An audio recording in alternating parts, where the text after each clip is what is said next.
So Israel is facing multi front war. அப்போ இந்த யுத்தம் முடியலையா அப்படின்னா இன்னும் ஒரு முடிவுக்கு வரவே இல்லை. ஓரளவுக்கு நம்ம பெரிய யுத்தத்துக்குரிய சத்தத்தை கேட்கலனாலும் ஆங்காங்கே இப்படிப்பட்ட யுத்தங்கள் நடந்துக்கிட்டே தான் இருக்குது. ஸோ ஒய் இஸ்ரேல் அந்த பகுதியில் தான் நம்ம பார்க்க போகிறோம். ஏன் இந்த இஸ்ரேல் குறித்து நான் தெரிஞ்சுக்கணும் அப்படின்னு. ஸோ இஸ்ரேல் அப்படின்னு சொல்லும்போது அந்த தேசமாக இருக்கட்டும், அந்த மக்களாக இருக்கட்டும், அவங்கள பற்றி நம்ம தெரிஞ்சாதான் பைபிளில் எழுதியிருக்கக்கூடிய எல்லா தீர்க்க தரிசனங்களும் நம்ம சரியாக புரிஞ்சுக்க முடியும். நாளுக்கு நாள் நம்ம ரொம்ப இருளை நோக்கி தான் போகிறோம்னு சொல்லும். we are entering into the dark phases of the life of the futureன்னு நம்ம சொல்லலாம். பட் இன்னைக்கு அவங்க எப்படி இருக்கிறாங்க அப்படின்னா சிங்கத்தை போல ஒரு பலசாலியா இருக்கிறாங்க. ஸோ இஸ்ரேல் பத்தின நியூஸ் இல்லாமையே கிடையாது. தொடர்ச்சியா அவங்க நாடு கிடைச்ச நாட்கள்ல இருந்தே அவங்க எப்படிதான் இருக்கிறாங்க, ஒரு யுத்தத்தை ஃபேஸ் பண்ணிட்டு தான் இருக்கிறாங்க.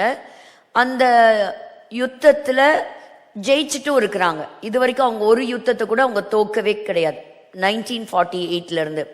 ஸோ பார்த்தீங்கன்னா இப்போ காசாவுக்கும் மற்ற தேசத்தோடு ஒரு பீஸ், ஒரு treaty, board of peace for Gaza. So இந்த அக்டோபர் 7 துவங்கிய இந்த மிகப்பெரிய ஒரு பயங்கரவாதம் ஒரு முடிவுக்கு கொண்டு வரணும் அப்படின்னா ட்ரம்ப் அவர் ஒரு திட்டத்தை கொடுக்கிறார். என்ன திட்டம் அப்படின்னு கேட்டிங்கன்னா board of peace for Gaza. So அந்த காசாவுக்கோடு ஒரு சம்பந்தப்பட்ட ஒரு சமாதான உடன்படிக்கையை அவர் கொடுக்கிறாரு. ஆரம்பத்தில் இஸ்ரேல் நாட்டினுடைய prime minister mister Benjamin Netanyahu அதற்கு மறுப்பு தெரிவித்தார். இல்ல இதுல கோடிட்டு பார்க்கப்பட்டிருக்கிற சில காரியங்கள் ஒத்து போக முடியாது, அதனால இந்த சமாதான உடன்படிக்கைக்கு நாங்க வரல அப்படின்னு சொன்னாங்க. பட் நான் இப்போ this is the recent news. So Trump announces creation of board of peace for Gaza and he agrees to it. So அதுக்கு என்ன செய்யறாரு அப்படின்னா அதுக்கு ஒத்திருக்கிறார். ஸோ இது ஒரு பெரிய ஒரு மாற்றத்தை கொண்டு வரக்கூடிய நாட்கள்ல அப்படின்னு எதிர்பார்க்கப்படுகிறது. நம்ம எல்லாரும் ஜெபிக்கலாம், ஒரு சமாதானம் தேசத்துல உண்டாகட்டும். சரி, இப்போ இன்னைக்கு நான் பேச போற தலைப்பு ரொம்ப ரொம்ப முக்கியமான தலைப்பு. யாரை பற்றி அப்படின்னு சொன்னா வரப்போகிற அந்தி கிறிஸ்துவை பற்றி தான். இந்த டாபிக் நம்ம எங்கிருந்து ஆரம்பிச்சோம் அப்படின்னா ஹனுக்கால இருந்து நம்ம ஆரம்பிச்சோம். ஸோ இந்த ஹனுக்கா அப்படின்னு சொன்னாலே இந்த பண்டிகைக்கு தொடர்புடைய ஒரு முக்கியமான ராஜா யாருன்னு கேட்டிங்கன்னா ஆன்டியோகஸ் எபிஃபானஸ் தான். பட் ஆன்டியோகஸ் எபிஃபானஸை பற்றி வேதாகமத்தில் அதிகமான ஒரு எந்த காரியமும் கொடுக்கப்படலை. ஸோ ஒரு இன்டைரக்டா, ஒரு சிம்பாலிக்கா தானியல் மூலமாக சில காரியங்கள் வெளிப்படுத்தப்பட்டிருக்கிறதே தவிர இந்த இப்படிப்பட்ட ஒரு ராஜா இருந்தானான்னு கேட்டா இருந்தான். எப்போ? பழைய ஏற்பாட்டுக்கும் புதிய ஏற்பாட்டுக்கும் இடைப்பட்ட வெளியாகிய அந்த 400 வருஷ காலத்துல தான் இப்படிப்பட்ட ஒரு ராஜா என்ன செஞ்சாங்க, வந்தான். ஸோ அந்த ராஜா மற்றும் இந்த நிம்ரோத், அந்த பாபேல் கோபுரத்தை கட்டின அந்த நிம்ரோதா இருக்கட்டும், இவங்க எல்லாருமே எதற்கு அடையாளமா இருக்கிறாங்க அப்படின்னு சொன்னீங்கன்னா எல்லாருமே ஒரு அந்தி கிறிஸ்துக்கு அடையாளமா இருக்கிறாங்க. ஸோ இனிமேல் தான் ஒரு ட்ரூ ஒரு ஃபிகரை நம்ம பார்க்க போறோம். அதுக்கு ரொம்ப காலமெல்லாம் கிடையாது. அது எல்லாமே ஒரு எவ்ரிதிங் ஃபால்ஸ் இன் இட்ஸ் பிளேஸ்ன்னு சொல்ற மாதிரி அப்படிப்பட்ட ஒரு கடைசி நாட்களுக்குள்ள நம்ம வந்திருக்கிறோம். அதற்கு முன்பாக இந்த முதல் செய்தியே ஒரு சமாதானத்தின் செய்தி அப்படின்னு சொன்னதுனால இந்த சமாதானத்தை பத்தி நான் சொல்லிட்டு போறேன். ஏன்னு கேட்டீங்கன்னா இந்த வார்த்தைக்கும் உள்ள நுழைய இருக்கிற அந்தி கிறிஸ்துவுக்கும் மிகப்பெரிய ஒரு நெருங்கிய தொடர்பு இருக்கு. எப்படி ஆன்டியோகஸ் எபிஃபானஸால அன்னைக்கு இருந்த 2வது தேவாலயத்தை கைப்பற்ற முடிஞ்சது, எப்படி அவன் கண்ட்ரோல் எடுத்தான், எப்படி யூதர்கள் அதுக்கு அலோ பண்ணாங்க, அப்ப அன்னைக்கு என்ன நடந்துச்சு, இது எல்லாத்தையும் நம்ம கொஞ்சம் பார்த்தோம்னா நமக்கு என்ன தெரியும், அடுத்தவன் எப்படி என்டர் ஆவாங்கிறத நம்ம என்ன செய்யலாம், கொஞ்சம் நம்மளால கெஸ் பண்ணி பார்க்க முடியும். அப்ப அதற்கு முன்பாக இந்த முக்கியமான வார்த்தை என்ன அப்படின்னு கேட்டீங்கன்னா சமாதானம். இப்போ பைபிள்ல நிறைய வார்த்தைகள் இருக்கு. அப்போ இன்னைக்கு உங்களுக்கு ஏதாவது வார்த்தையை பத்தி தெரிஞ்சுக்கணும் அப்படின்னா என்னென்ன வார்த்தைகள்லாம் சொல்லலாம்? அந்தி கிறிஸ்து, 2ஆம் வருகை, ரகசிய வருகை, தேவதூதர்கள், இப்படி பல வார்த்தைகள் சொல்லலாம்ல. ஆனா வேதத்துல ரொம்ப ரொம்ப ஒரு இம்பார்ட்டன்டான வார்த்தை எது அப்படின்னு கேட்டீங்கன்னா சமாதானம். என்னங்க? சமாதானம்.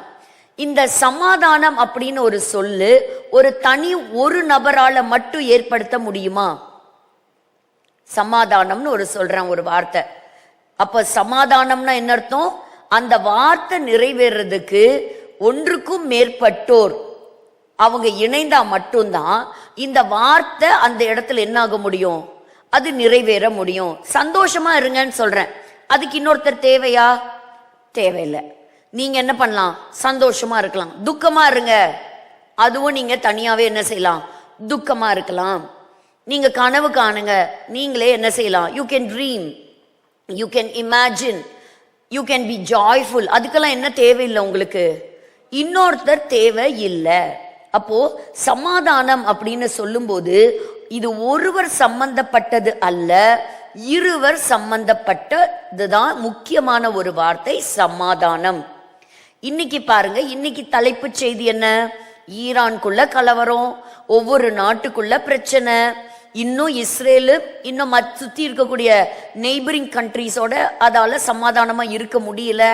அப்போ உலகமே எதை நோக்கி தான் போகுது அப்படின்னு கேட்டீங்கன்னா சமாதானத்தை தேடிக்கிட்டு இருக்கிறாங்க. உலக தலைவர்களால என்ன வேணா கொண்டு வர முடியுது. விசேஷமா அமெரிக்காவினுடைய அதிபர் ட்ரம்ப் அவர்களுக்கு என்ன கிடைக்கும்னு எதிர்பார்த்தோம்? நோபல் பீஸ் பிரைஸ் அவருக்கு தான் கிடைக்கும், ஏன்னா அவருமே அதை எதிர்பார்த்தார். ஸோ வேற ஒன்று அவர் எதிர்பார்க்கல. அப்போ எல்லாருமே எதிர்பார்க்கறது என்னன்னா, இந்த நாட்டில் நான் ஒரு யுத்தத்தை நிறுத்தி இருக்கிறேன், அந்த நாட்டில் யுத்தத்தை நிறுத்தி இருக்கிறேன், அதுக்கு ஒரு தலைவர் சம்பந்தப்பட்டிருக்கிறார். அப்படி பார்க்கும் பொழுது ஒரு முக்கியமான ஒரு வார்த்தைக்காக இந்த உலகமே என்ன செய்யுதுங்க? காத்து கிடக்குது, போராடுது, ட்ரை பண்ணுது. இதுக்காக நிறைய ஆர்கனைசேஷன்ஸ் இருக்கிறாங்க, யுனைடெட் நேஷன்ஸ் இருக்கு. பட் யாராலையுமே இந்த தேசங்களுக்கு நடுவுல, தலைவர்களுக்கு நடுவுல ஒரு சமாதானத்தை கொண்டு வரவே முடியல. அப்ப இனி உள்ள நுழைய போறவன் இந்த வார்த்தையை தான் தூக்கிட்டு வர போறான், இந்த வார்த்தையை தான் தூக்கிட்டு வர போறான். சமாதானம்ங்கிற வார்த்தையை வச்சுதான் உள்ள வருவான். எப்படி வந்தாங்கிறத நம்ம பார்க்கலாம். அதுக்கு முன்பாக இப்ப வேதத்துல இந்த வார்த்தை ரொம்ப ஆழமான வார்த்தை. அப்போ ஒரு யுத்தம் நடக்குது அப்படின்னா அங்க என்ன செய்யணும், அதெல்லாம் நம்ம கொஞ்சம் பார்த்துடலாம். ஸோ யாருக்காவது இது கண்டுபிடிக்க முடியுமா? வேதாகமத்துல முதல்ல சமாதானம் அப்படின்னு சொல்லக்கூடிய வார்த்தை எங்க வந்துச்சு அப்படிங்கிறத நம்ம பார்க்கிறோம். ஸோ எங்க பார்க்கலாம்? ஆதியாகமம் 26ஆம் அதிகாரம். இந்த இடத்த பாருங்க, இது வெரி குட். ஆதியாகமம் 26 29வது வசனம். ஆதியாகமம் 26. நாங்கள் உம்மை தொடாமல் நன்மையை உமக்கு செய்து உம்மை சமாதானத்தோட அனுப்பிவிட்டது போல நீரும் எங்களுக்கு தீங்கு செய்யாதபடிக்கு உம்மோட உடன்படிக்கை பண்ணிக்கொள்ள வந்தோம். நீர் கர்த்தரால் ஆசீர்வதிக்கப்பட்டவராமே. ஈசாக்கும் அபிமலேக்கும் இந்த இடத்துல என்ன செய்யறாங்க? ஒரு உடன்படிக்கை செய்யறாங்க. இந்த ஒரு உடன்படிக்கை என்ன அக்ரிமெண்ட் அப்படின்னா, இன்னைக்கு பேசுறோம் பாருங்க, ஆப்ரஹாம் அக்கார்ட்ஸ், இல்ல Cyrus records accords, piece treaty. அப்போ 2 நாடு முதல்ல வந்து நிறைய தலைவர்கள் சந்திக்கிறாங்களே, முதல்ல என்ன எழுதிக்கிறாங்க? நாங்க வந்து ஒரு சமாதான ஒரு கையொப்பம் வைக்கிறோம் அப்படின்னு.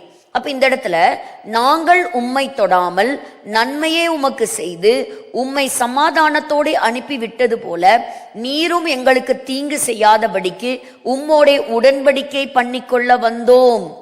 அப்ப எதுக்கு வந்திருக்கிறாங்களாம்? சமாதானம், ஒரு பீஸ் ட்ரீட்டியை நாங்க செய்ய வந்திருக்கிறோம் அப்படிங்கறத இங்க சொல்றாங்க. 31வது வசனத்தை வாசிக்கலாம். அதிகாலையில் எழுந்து ஒருவருக்கொருவர் ஆணையிட்டு கொண்டார்கள்.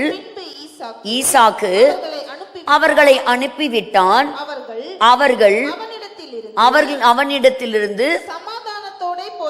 சமாதானத்தோட போய்விட்டார்கள். இப்போ 2 தலைவர்கள் சமாதானம் பண்றாங்கன்னா என்ன அர்த்தம்?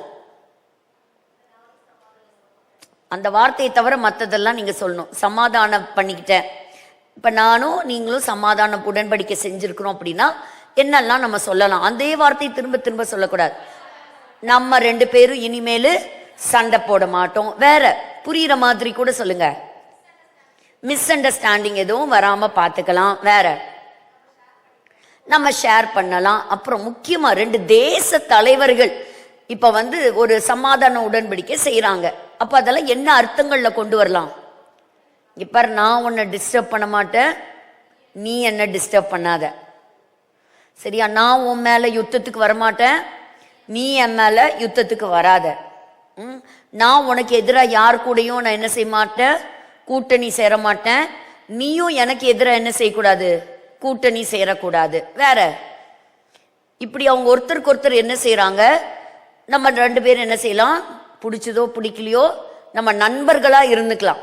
நீ என்னோட வழியை யூஸ் பண்ணிக்கோ, நான் உன் வழியை யூஸ் பண்ணிக்கிறேன். கரெக்டுங்களா? இத என்னன்னு சொல்லலாம், சமாதானம் சொல்லலாமா? அப்ப 2 நாடு ஒரு பீஸ் ட்ரீட்டி எழுதும் போது இந்த சமாதானம் ரொம்ப முக்கியம், ரொம்ப முக்கியம். இப்ப சமீபத்துல ரேசா பல்லவி அவர் ஒரு வீடியோ ஒன்று போட்டிருந்தார். நான் இன்னைக்கு உங்களுக்கு அது கூட டிஸ்பிளே கொடுக்கணும்னு நினைச்சிருந்தேன். அவர் சொன்னாரு, ஒருவேளை இப்ப இருக்கக்கூடிய ஈரான் கவர்மெண்ட் விழுந்து போச்சு அப்படின்னு சொன்னா நாங்க புது கவர்மெண்ட் ஃபார்ம் பண்ணும்போது இஸ்ரேலோட இருக்கக்கூடிய அந்த நல்ல உறவை நாங்க புதுப்பிச்சுக்குவோம். அப்படின்னு என்ன அர்த்தம், நாங்க ஆப்ரஹாம் அக்கார்ட்ஸோட வர்றோம், நாங்க சமாதானம் பண்ணிக்கிறோம் அப்படிங்கிறது தான் அர்த்தம். இன்னைக்கு இதை செஞ்சு வைக்கிறதுக்கு தான் ஆள் இல்லை. இன்னைக்கு இதை தேசங்கள் என்ன செய்யல, ஆன் அக்ரிமெண்ட் பேசிஸ், இல்ல நீ கொடுக்குற பாயிண்ட் எங்களால ஏத்துக்க முடியாது, நான் கொடுக்குற பாயிண்ட நீ ஏத்துக்க முடியாதுன்னு இன்னைக்கு சண்டை. அதனால ஒரு சமாதானம் வர மாட்டேங்குது. ஸோ உங்களுக்கு புரியுதா சமாதானம்னா என்ன அப்படிங்கிறது? அப்போ இந்த இடத்துல முடிஞ்ச அளவுக்கு, அதனால்தான் எபிரேயர் 12:14, எபிரேயர் 12:14, ரோமர் 12:18 வாசிக்கும் போது, யாவரோடும் சமாதானமாய் இருக்கவும் பரிசுத்தம் உள்ளவர்களாய் இருக்கவும் நாடுங்கள், பரிசுத்தம் இல்லாமல் யாவரோடும் சமாதானமாய் இருக்க நாடுங்கள். அப்படின்னு என்ன அர்த்தம்? சமாதானமா இருங்கள்னு சொல்லல, யாவரோடும் சமாதானமா இருக்க நாடுங்கள். அப்படின்னா சமாதானமா இருக்க முடியாதுன்னு தான் அர்த்தம். ஆனா முடிஞ்ச அளவுக்கு என்ன செய்ய, நீ சமாதானமா நீ போ, சண்டை போடாத. கருத்து வேறுபாடுகள் நிச்சயம் இருக்கும், எல்லாம் ஒவ்வொருத்தரும் ஒவ்வொரு பேட்டர்ன்ல இருக்கிறோம், ஒவ்வொருத்தருக்கும் ஒவ்வொரு விதமான தாட் ப்ராசஸ் இருக்கு இல்லையா? இப்போ ஒருத்தரை பிடிக்கலன்னா என்ன ஆகும், கண்டிப்பா அவங்களோட நம்ம சமாதானமா இருக்க மாட்டோம். இப்ப இந்த நிகழ்ச்சியை பார்க்கும்போது என்னையே பிடிக்கலன்னா என்ன அர்த்தம், முதல்ல ஒரு டிஸ்லைக் தான் விழுகும். கரெக்டா இல்லையா? அதுக்கப்புறம் நம்ம தொடர்ந்து இந்த ப்ரோக்ராம பார்க்க மாட்டோம், ஒரு வெறுப்புக்காக வேணும் பார்க்கலாம். ஸோ அப்படின்னா என்ன அர்த்தம், நம்ம ஒரு வெறுப்பு இருக்கும்போது, ஒரு பகை இருக்கும்போது, ஒரு சண்டை இருக்கும்போது நம்ம சமாதானம் பண்ண மாட்டோம். ஆனா ஆண்டவர் நமக்கு கற்றுக் கொடுக்கிறாரு, நீங்க முடிஞ்ச அளவுக்கு என்ன செய்யுங்க. அதுக்காக இதை பாசிட்டிவா எடுத்துட்டு எல்லாத்தோட இப்படி தள்ளி நின்றாதீங்க. நமக்கு வசனம் சொல்லுது, யாவரோடும் முடிஞ்ச அளவுக்கு நீங்க சமாதானமா இருக்க நாடுங்கள். ரோமர் 12:18 என்ன சொல்லுது, கூடுமானால் உங்களால் ஆன மட்டும் இருங்கள். சோ அது தேசத்துக்கும் பொருந்தும், தேச தலைவர்களுக்கும் பொருந்தும், குடும்பத்தில் இருக்கிற உறவுகளுக்கும் பொருந்தும். சோ முடிஞ்ச அளவுக்கு என்ன செய்ய, உன் சண்டை சச்சரவெல்லாம் விட்டுட்டு நீ சமாதானமா நீ போ. சமாதானம் பண்றதுக்கும் ஒரு பெரிய மனசு வேணும். ஏன்னா மன்னிக்கணும். கிறிஸ்து நமக்கு மன்னிக்கிறது போல நாமளும் மற்றவங்களுக்கு என்ன செய்யணும், மன்னிக்கணும். அப்போ அந்த இடத்துல நம்ம இயேசு கிறிஸ்துவை கொண்டு வந்தா மட்டும்தான் நம்மளால மன்னிக்க முடியும் இல்லையா? இல்லைன்னா நம்ம என்ன செய்வோம், நான் மன்னிச்சிட்டேன்னு சொல்லிட்டு அந்த ரெக்கார்டை நம்ம எங்கேயோ ஒரு இடத்துல ஸ்டோர் பண்ணிக்குவோம். திரும்ப ஒரு சின்ன பாயிண்ட் கிடைச்சா போதும், அது அத்தனையும் அந்த பிளாஷ்பேக்கை எடுத்துட்டு திரும்ப ஃபர்ஸ்ட்ல இருந்து என்ன ஆகும், எல்லா நெகட்டிவும் நம்ம பிரெயின் டக்கு டக்கு டக்கு டக்குன்னு எடுத்து கொடுக்கும். அப்ப பாருங்க, லிஸ்ட் சர்ன்னு வந்துடும். உடனே நமக்கு என்ன வந்துடும், சமாதானம் அங்க துண்டிக்கப்படும். சோ இந்த வசனம் எதுக்காக படிக்கிறோம் அப்படின்னா, இன்னைக்கு இந்த உலகம் தேடிக்கொண்டு இருப்பது, அலைவது தங்கத்துக்காக அல்ல, வெள்ளிக்காக அல்ல, பணத்திற்காகவும் அல்ல, சமாதானத்திற்காகத்தான் இன்னைக்கு தேடிட்டு இருக்கிறாங்க.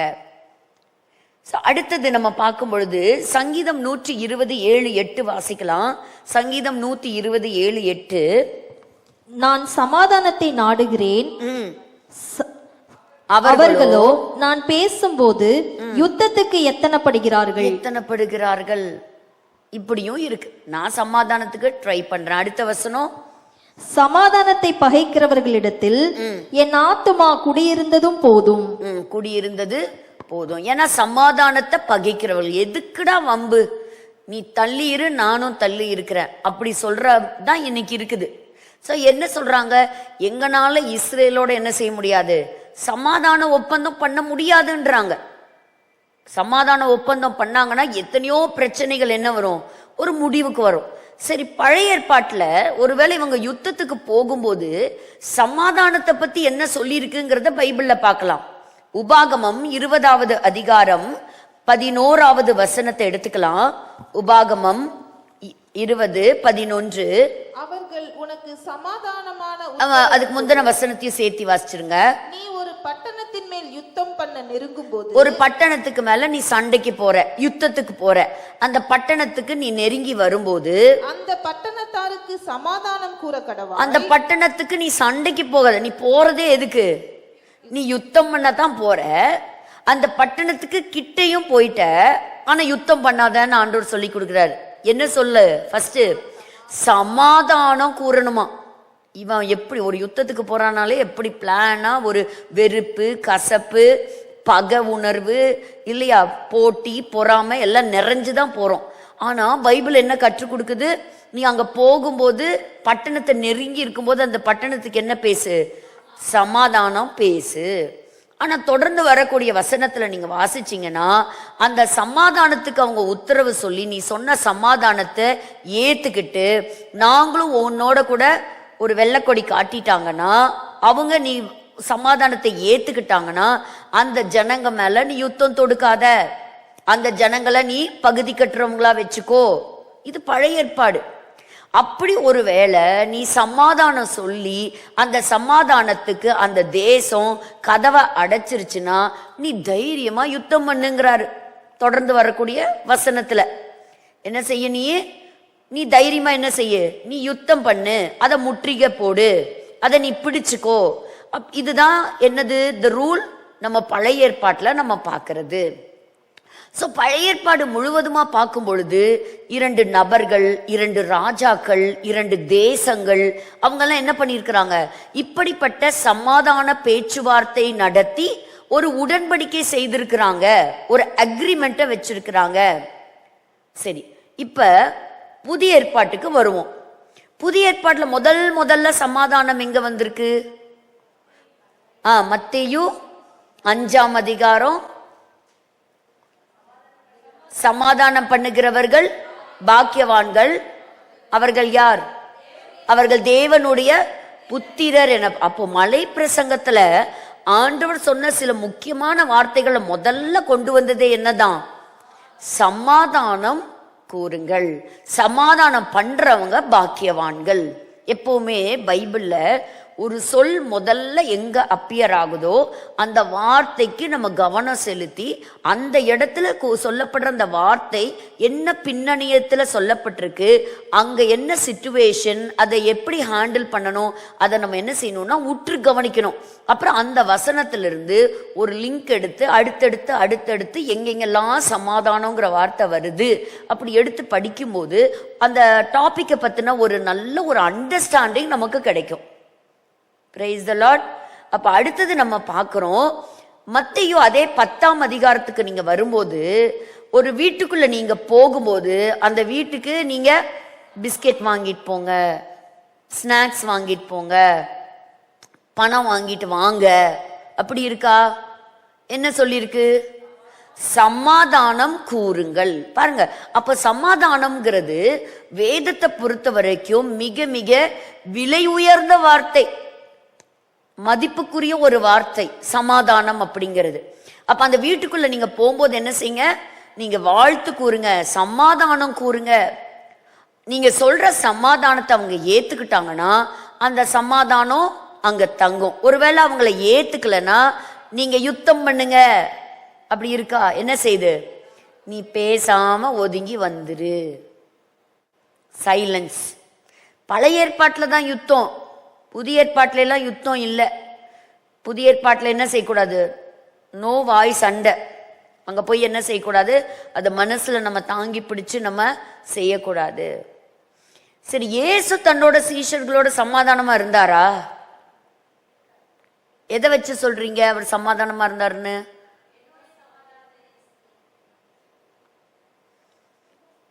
சீஷர்கள் கிட்ட சமாதானம் பண்ணியிருக்காரா?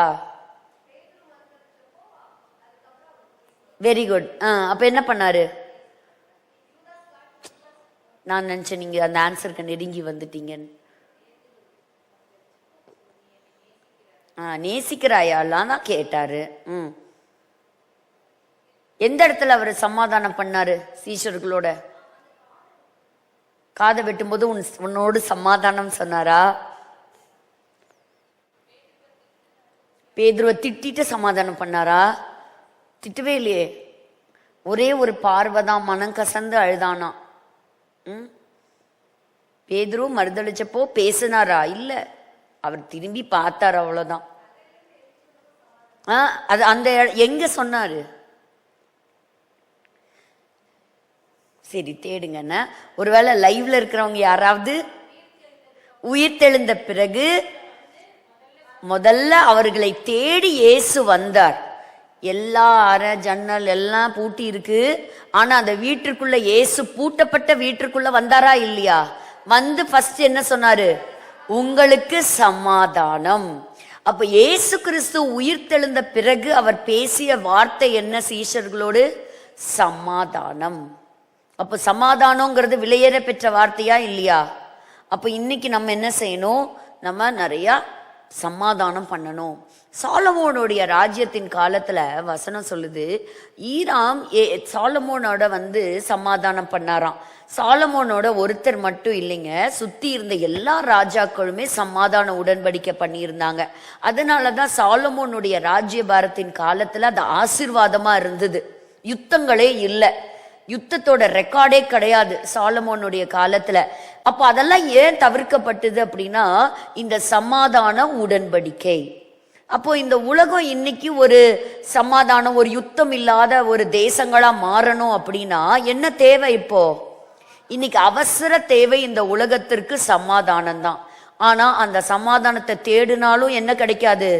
சமாதானம் கிடைக்காது. ஏன்னா அடுத்த ஸ்டேஜுக்குள்ள நம்ம நுழையிறோம். சீக்கிரமா சமாதானக்காரனர் வரப்போறாரு. அவருடைய வருகையில தான் ஒரு மிகப்பெரிய சமாதானம் எல்லாருக்கும் கிடைக்க போகுது. Praise the Lord. அப்ப இந்த நேரத்துல ஏன் இந்த வந்து உங்களுக்கு சொல்றேன் அப்படின்னா, இன்னைக்கு முதல் செய்தியே என்னதான்? ஸோ இந்த சமாதானம். ஸோ பெஞ்சமின் நெத்தன்யாகு அவர்கள் இந்த காசால இருக்கக்கூடிய அந்த பீஸ் ட்ரீட்டிக்கு ஒரு சமாதானத்திற்கு வந்திருக்கிறார். இது நன்மையா முடியட்டும். இது 1 2 இல்லை, ஏராளமான வசனங்கள் உண்டு. ஸோ போன வாரம் நம்ம பார்த்தோம், ஹனுக்கால இருந்து தான் இதெல்லாம் தொடங்குச்சு. ஸோ இன்னைக்கு நம்ம டைம் இருக்கிறத பொறுத்து ஆன்டியோகஸ் எபிஃபானஸ். பட் இதுல இருந்து நான் உங்களுக்கு சொல்ல போறது எல்லாமே நிறைய ஹிஸ்டாரிக்கல் டேட்டா. அதாவது இந்த 400 வருஷ காலங்கள்ல நடந்த நிறைய சம்பவங்கள் தான் மிக மிக முக்கியமான சம்பவங்கள் அந்தி கிறிஸ்துவை நாம் அறிந்து கொள்வதற்கு. So it is very very important. அதனால இந்த வாரம் மற்றும் வரக்கூடிய வாரத்துல இந்த பாடத்தை நீங்க தொடர்ச்சியா கவனிக்கணும் அப்படின்னு சொல்லி நான் கேட்கிறேன். ஸோ ஆன்டியோகஸை பற்றி நம்ம படிக்கலாம். So Hanukkah is an important festival. இதை வைத்து தான் நம்ம எல்லாத்துக்கும் என்ன தெரியுது? ஒருத்தன் இருந்தான், ஆன்டியோகஸ்ன்னு ஒருத்தன் இருந்தான் அப்படிங்கிறது. இப்போ அவனை பற்றி தான் நம்ம இன்னைக்கு பார்க்க போகிறோம். ஸோ போன வாரம் நம்ம பார்த்தோம், நிம்ரோதை பற்றி நம்ம பார்த்தோம். ஸோ நிம்ரோதை பற்றி எங்கிருந்து பார்த்தோம் அப்படின்னா பைபிள்ல இருந்து நம்ம பார்த்தோம் இல்லையா? இப்போ நோவாவினுடைய கிரேட் கிராண்ட்சன், அப்போ son of Cush, great grandson of Noah. So இவனை பற்றி ஜோசபஸ் அப்படின்னு சொல்லக்கூடிய ஒரு வரலாற்று ஆசிரியர் அவர் எழுதிய சில வார்த்தைகளை நான் உங்களுக்கு சொல்றேன். அப்ப பாருங்க, ஜோசபஸ் என்ன சொல்றாரு அப்படின்னா, இந்த சம்பவம் எப்படி நடந்துச்சு, எப்படி இவங்க வந்து ஒரு டவர் கட்டினாங்க, எதை வைத்து அவங்க வந்து இவ்வளோ பெரிய கோபுரத்தை கட்டலாம் அப்படிங்கிற ஒரு உணர்வு இவங்களுக்கு வந்துச்சு அப்படின்னு சொன்னா, கிட்டத்தட்ட இவங்க எல்லாருமே இந்த ஷேம், ஜாஃபெத் அண்ட் ஹாம் இவங்க எல்லாமே இந்த பெரிய ஜலப்பிரளயம் வர்றதுக்கு கிட்டத்தட்ட 100 ஆண்டு காலங்களுக்கு முன்பாகவே பிறந்தவர்கள். அதற்கப்புறம் இந்த மழை வந்துருச்சு, மழையெல்லாம் வந்து உயரமான சிகரங்களும் ஃபுல்லா தண்ணி நிரம்பிருச்சு. தண்ணி நிரம்பின பிறகு அந்த போட், அந்த கப்பல் என்ன செய்யுது? நோவாவினுடைய பேழை போய் ஒரு இடத்துல ரெஸ்ட் ஆகுது. இப்போ மவுண்ட் ஆஃப் அராரத்துல போய் ரெஸ்ட் ஆகுது. அப்போ தண்ணியெல்லாம் வற்றின பிறகு இவங்க எங்க இருந்து இறங்கி வர்றாங்க? அத்தனை பேரும் அந்த பேழைக்குள்ள இருந்து அந்த 8 பேரும் வெளியே வந்து 8 பேரும் மலையிலிருந்து அப்படியே இறங்கி வந்து எங்க வந்து குடியேறாங்கன்னா சமவெளியில குடியேறாங்க. பிளெயின்ஸ்ல வந்து குடியேறாங்க. இப்ப எங்க இருந்து இறங்கி வந்திருக்கிறாங்க? மலையில இருந்து வந்திருக்கிறாங்க. இந்த 8 பேருக்குமே மழை எப்படி வந்துச்சு, எவ்வளோ பெரிய பாதிப்பை கொடுத்துச்சு, அப்போ இத்தனை ஒரு வருஷ காலமா இவங்க எவ்வளோ தத்தளிச்சாங்க, எப்படி அவங்க கண்ணுக்கு முன்னாடி எல்லாரும் ஒருவேளை அவங்க இறங்கும் போது பிணக்குவியல்களை பார்த்துருக்கலாம். ஸோ என்டையர் ஸ்டோரி அவங்களுக்கு தெரியும். அத்தனை 8 பேர்த்துக்குமே இந்த ஸ்டோரி வந்து கண்டிப்பா தெரியும். அன்னைக்கு சொல்றாங்க, இவங்க எல்லாருமே அந்த நிலப்பகுதியில வந்து குடியேறின பிறகு இவங்க ஆண்டவர் வந்து என்ன ஆசீர்வதித்தார் அப்படின்னு சொன்னா, அதாவது ஆதியாகமம் 9ஆம் அதிகாரம் 1 வசனத்தை வாசிச்சு பாருங்க. பின்பு தேவன் நோவாவையும் அவன் குமாரரையும் ஆசீர்வதித்து, நோவாவையும் குமாரனையும் ஆசீர்வதித்து, நீங்கள் பழுகி பெருகி பூமியை நிரப்புங்கள், பூமியை நிரப்புங்கள். அப்ப ஆண்டவருடைய கமாண்ட்மெண்ட் என்ன? நீங்க ஒரு இடத்துல இருக்க கூடாது, நீங்க பழுகி பெருகி இருக்கிற இடத்தை விட்டு நீங்க என்ன செய்யுங்க, மற்ற இடங்கள்ல போய் விவசாயம் செய்யுங்க, மற்ற இடத்துல நீங்க என்ன செய்யுங்க, குடி அமர்த்துங்க. You can live every part of the earth. அதை வந்து அங்க சொல்றாங்க. ஆனா அந்த இடத்துல அந்த ஜோசபஸ் எழுதும்போது சொல்றாரு, தேவனுடைய வார்த்தைக்கு அந்த ஜனங்கள் கீழ்ப்படியாம போனாங்களாம். அந்த கீழ்ப்படியாம போனதுக்கு மிக மிக முக்கியமான காரணம் என்னன்னு கேட்டீங்கன்னா, அவங்களுக்குள்ள இருந்த பயம். ஏன்னா அவங்க கண்ணால அந்த ஜலப்பிரளயத்தை அவங்க பார்த்தாங்க. ஸோ அப்போ ஆண்டவர் ஏன் இதை சொன்னார்னா, நீ ஒரே இடத்துல இருந்து ஒருத்தருக்கு விரோதமா ஒருத்தர் எழும்பி, so that you don't rebel against each other. ஒருத்தனுக்கு ஒருத்தன் நீ என்ன செய்ய வேண்டாம், எதிரா நீ வர வேண்டாம். ஆனா ஜனங்களுக்குள்ள ஒரு சந்தேகம் வந்துருச்சு, ஒருவேளை நம்ம எல்லாரும் இந்த இடத்தை விட்டு நம்ம உடஞ்சு வெளியே செதறி போயிட்டோம்னா இன்னொரு இடத்துல ஆபத்து வரும்போது நம்ம வந்து மாட்டிக்குவோம். ஸோ செதறி போறதுக்கே அவங்களுக்கு என்ன வரல, தைரியமே வரலையாம் அவங்களுக்கு, அன்னைக்கு இருந்த மக்களுக்கு. அப்பதான் இதை பயன்படுத்தி கொண்டவன் தான் நிம்ரோத். அப்ப நிம்ரோத் என்ன பண்ணா, அவன் அன்னைக்கு ஒரு பெரிய போல்ட் மேன், ஒரு ஸ்ட்ராங் மேன். ஏன்னா இந்த இடத்துல நம்ம பாக்குறோம் இல்லையா, தேவனுக்கு முன்பாக அவன் ஒரு பலத்த வேட்டைக்காரன். அப்ப என்ன பண்ணா, ஜனங்க கிட்ட பேசி ஜனங்களை தன்னுடைய வசம் கொண்டு வந்து, அப்ப இன்னைக்கு நம்ம சந்தோஷமா இருக்கிறதோ, இன்னைக்கு நம்ம பத்திரமா இருக்கிறதோ அது நம்முடைய பலத்தினாலதான். சோ நம்ம நிம்ரோதுடைய பலத்தினாலதான் என்ன பண்ணிருக்கிறோம், இன்னைக்கும் நம்ம பாதுகாப்பா இருக்கிறோம்.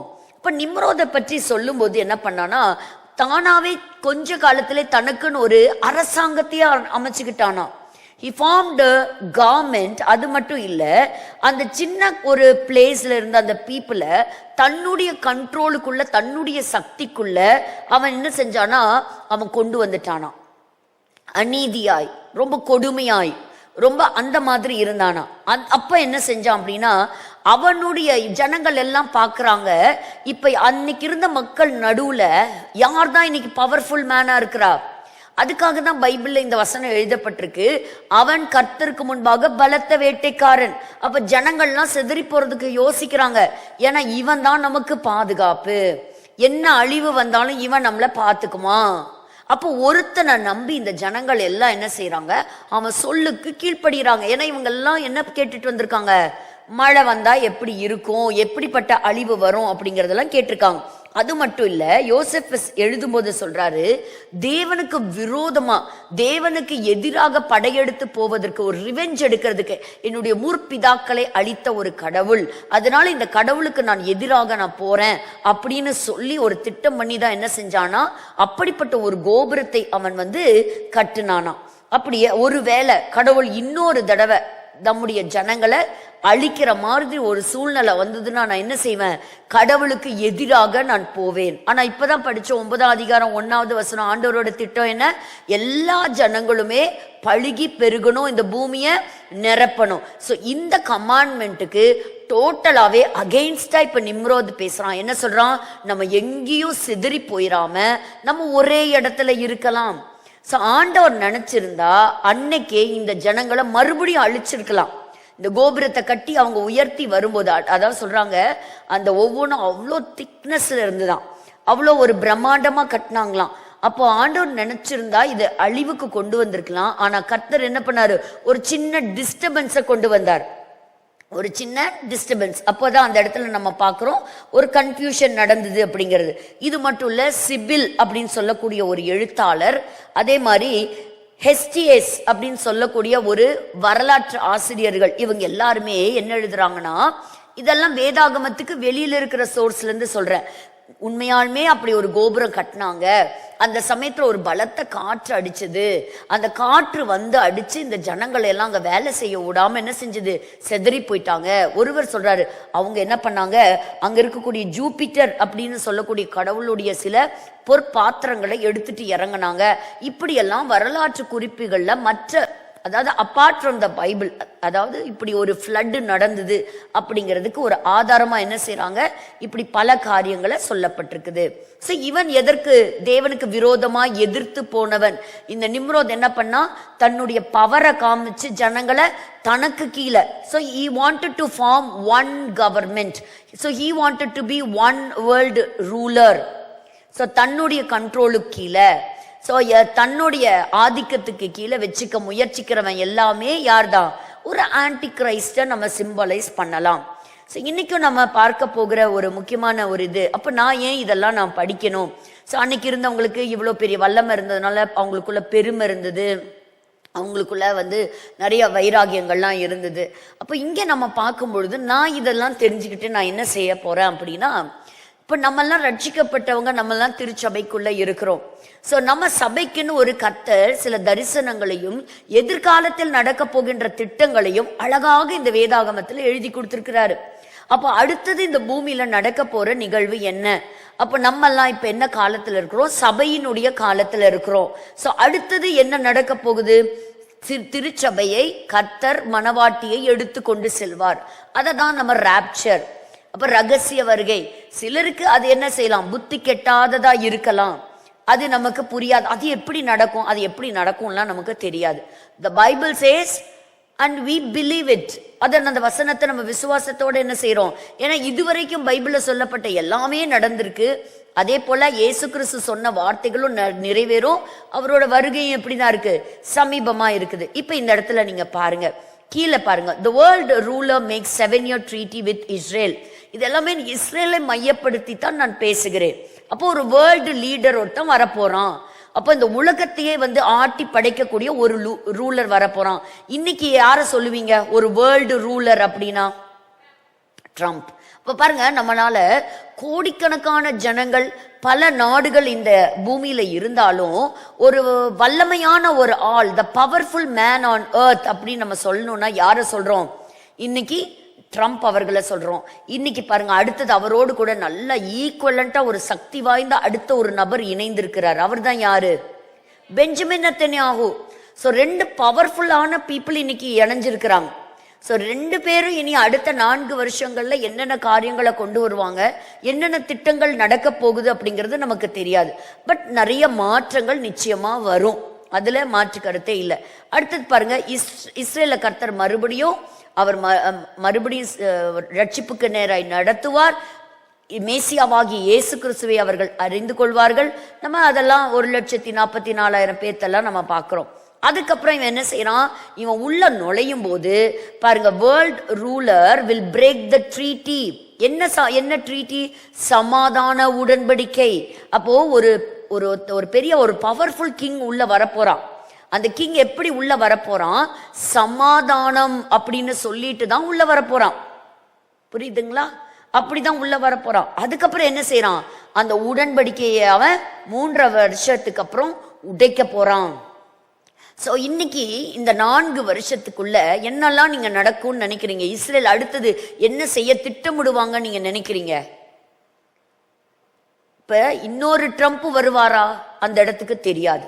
இன்னொரு பவர்ஃபுல்லா ஒரு போல்டு டிசிஷன் எடுக்கக்கூடிய பெஞ்சமின் நெத்தன்யாஹூ வருவாரா நமக்கு தெரியாது.